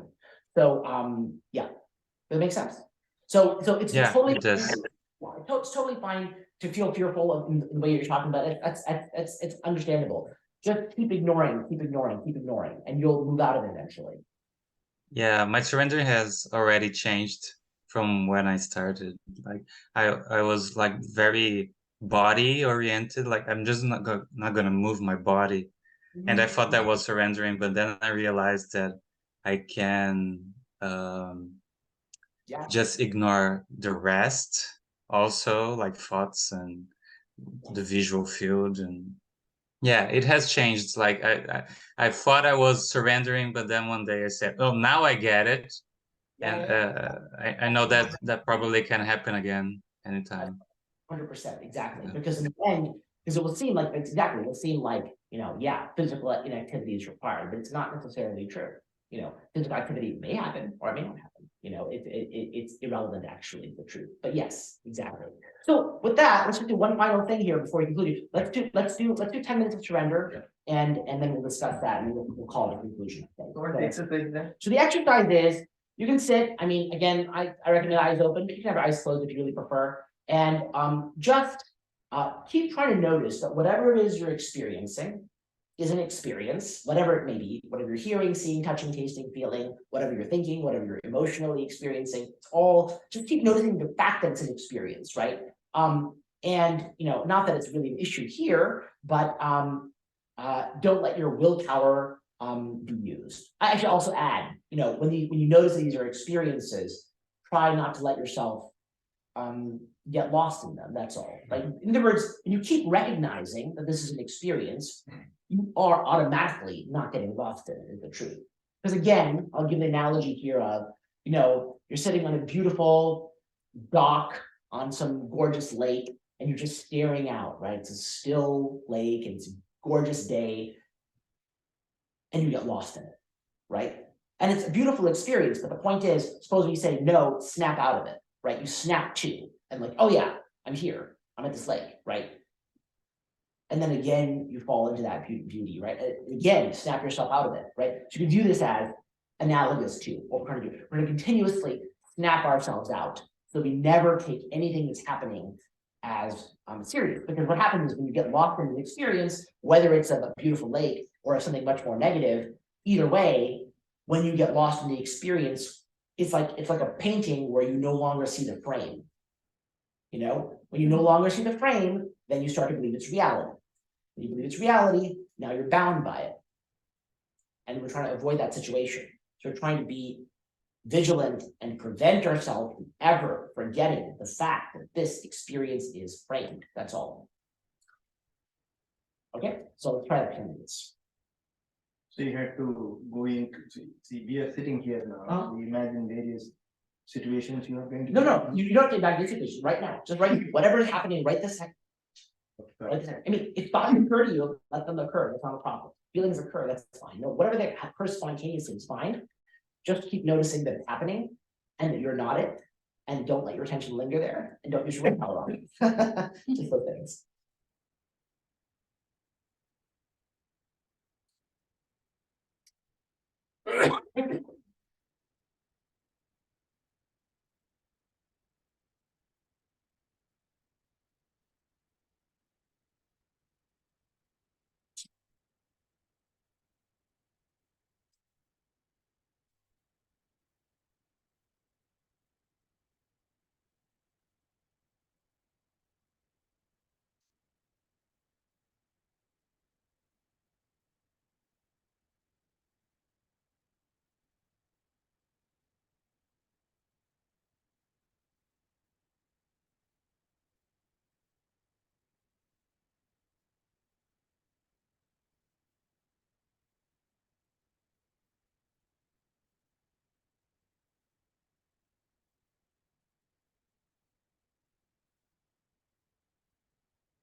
All right, you want to share your experience?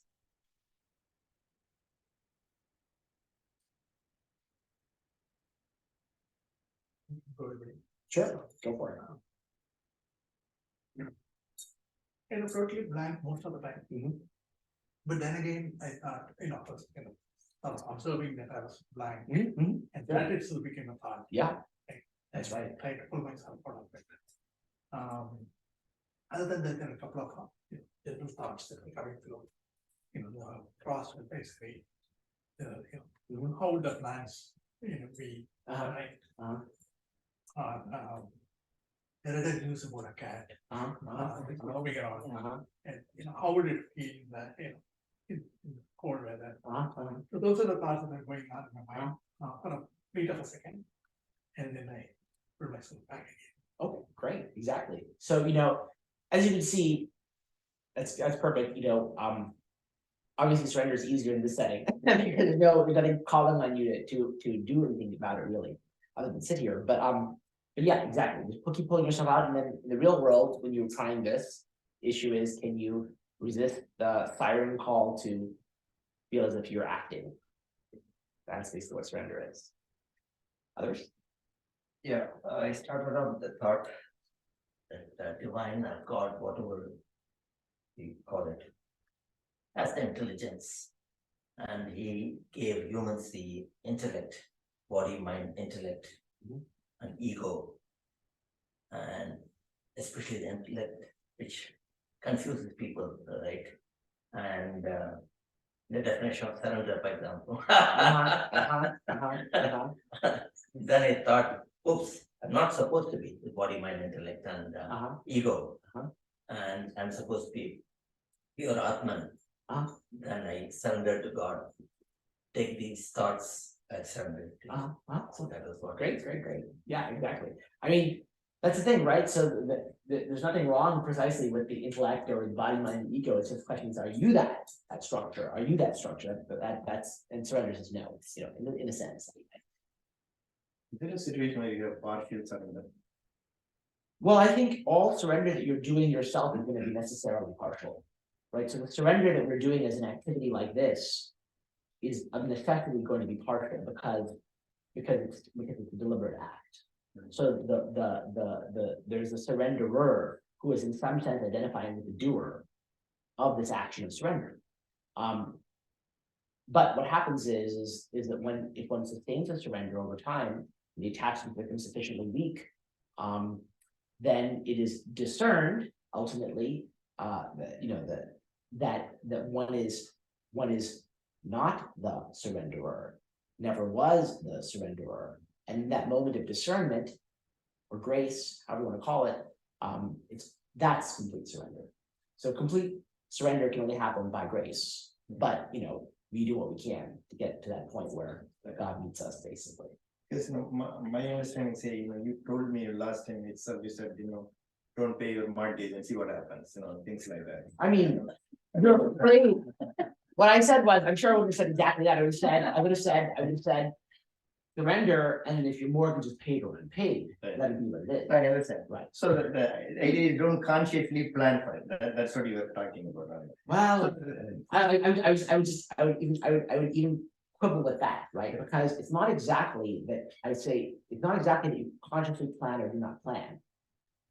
When the thought arises of whether I should plan or shouldn't plan, right? That thought is then ignored. So planning can happen, just like ultimately in a way you can view it all as just the same way that we breathe or that our heart beats, right? In an analogous fashion, bodily actions happen, and in an analogous fashion, thoughts happen too. And planning is no less than that. So planning can also happen. It's not that planning is singled out as problematic. Exactly. It can be equally unconscious, yeah. Or it can be without your deliberation, yeah, so to say. So basically, if you look at the Ishwararpidam nature, the third Ubrisitara, right? You give it to Ishwararpidam nature, right? So that's really not partial surrender only. It is because you are doing whatever you are doing as though God is doing.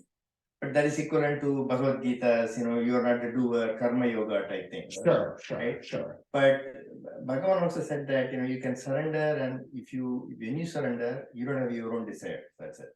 So when you don't have a desire, you cannot expect anything. Right. Whatever happens, you accept with grace. That's a lot easier than the one you are suggesting. Well, I mean, the question is, if it's interesting to say, when you don't have your own desires. Well, if you don't have your own desires, that's almost equivalent to saying ignore everything, because it's impossible. When you're lost in the situation, it's going to provoke your desires. Even if your desire is to be a good person, to do your duty, or something like that, that's still a desire. No, not desire means not desire to get something. I mean, I don't want anything, so that means no desire, right?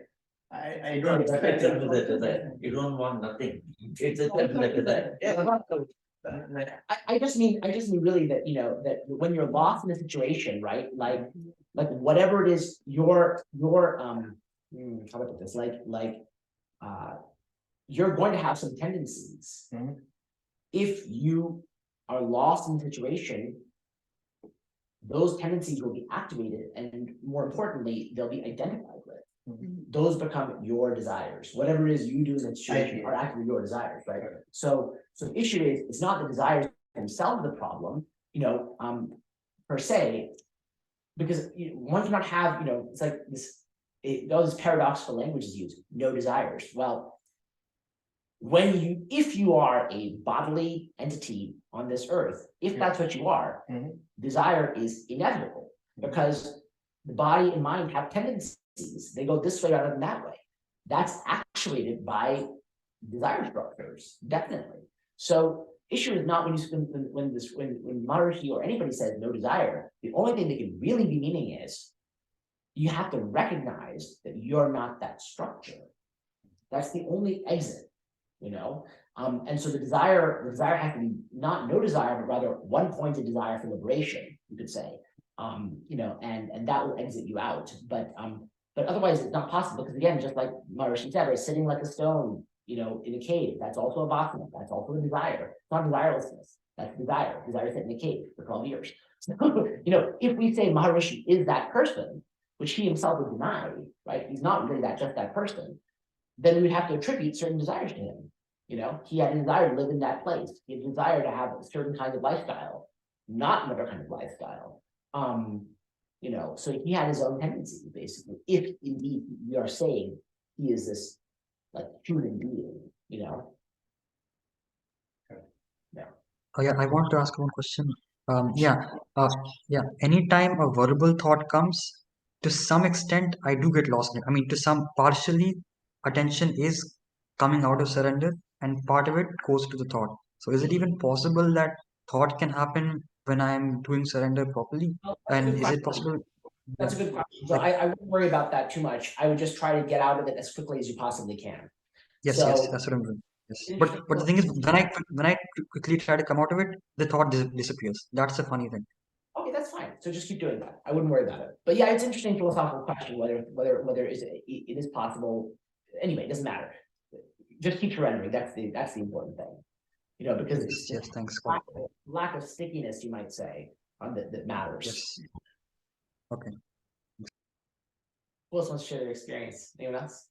I watched my body go into a spontaneous state of pranayama. So I didn't want to interfere. I wanted to be complacent. Effortless. So okay, allow it. I don't want to show the resistance. Absolutely. Exactly. That's exactly right. Yeah. So let it do its thing. Let it do whatever it wants. And people think, for example, people have this mistaken notion, if I surrender, I would just sit in the middle of the road and let a car run me over. But the reality is, you just try that and see what happens, right? I mean, unless you're deeply depressed and suicidal, you're going to be jumping out of the car's way, whether you like it or not. So you just watch and observe. We think we're in control, but again, it's like a parent with a kid who allows them. Oh yeah, okay, you can do it within these 2 lines. We'll let you pretend that you have control. You go beyond those lines, and you see how quickly you don't have control. So the reality is that things will be done according to your tendencies. When you try to defy those tendencies, you'll see how quickly you're slapped down and how little control you actually have. Go with the flow, yes. And yeah, the reality is you are going,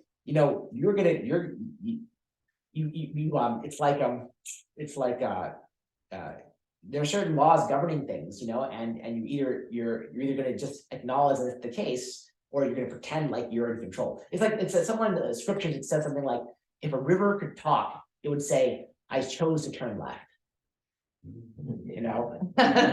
Right? But that isn't so.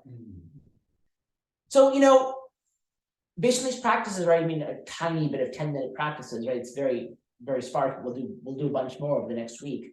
You might find yourself having been drawn to one or the other, as being easier. And that's temperamental. And so if you find one much better and more conducive, each one is complete. You don't need the other one at all. If you can do surrender purely, that's perfect. You don't need self-inquiry even one bit. So if self-inquiry does not resonate with you, but surrender does, just do surrender. Or vice versa. Or if you feel like mixing them together, you can mix them together. Yeah, absolutely. 100%. Because they're flip sides of the coin. So, and in the end, each one will reveal itself to be the other in the end. Because, the final discernment that this is all experience, this is just a cognition, is going to yield eventually the answer, quote unquote, to who you are, who's the subject discerning that experience. These are just elements of the pole. So yeah, by objectifying your experience, you automatically move towards the subject. By moving towards the subject in inquiry, you're automatically moving through a series of objects, right? Like you see this is not it, this is not me, this is not me, this is not me, this is not me, right? And what do? You see this is not me and you ignore it. So when you do inquiry, you are automatically in the process of surrender effectively, because you're like, this is not relevant, this is not relevant, I'm going to ignore it, I'm going to ignore it, I'm going to move past it. So, they're really flip sides of the coin, but they have slightly different flavors, that's all. All right, any last questions? Online? Next, I just want to ask next in the next session, can you just talk a little bit about what Marcel Proust in his book actually meant to you, and how can we use it in our life?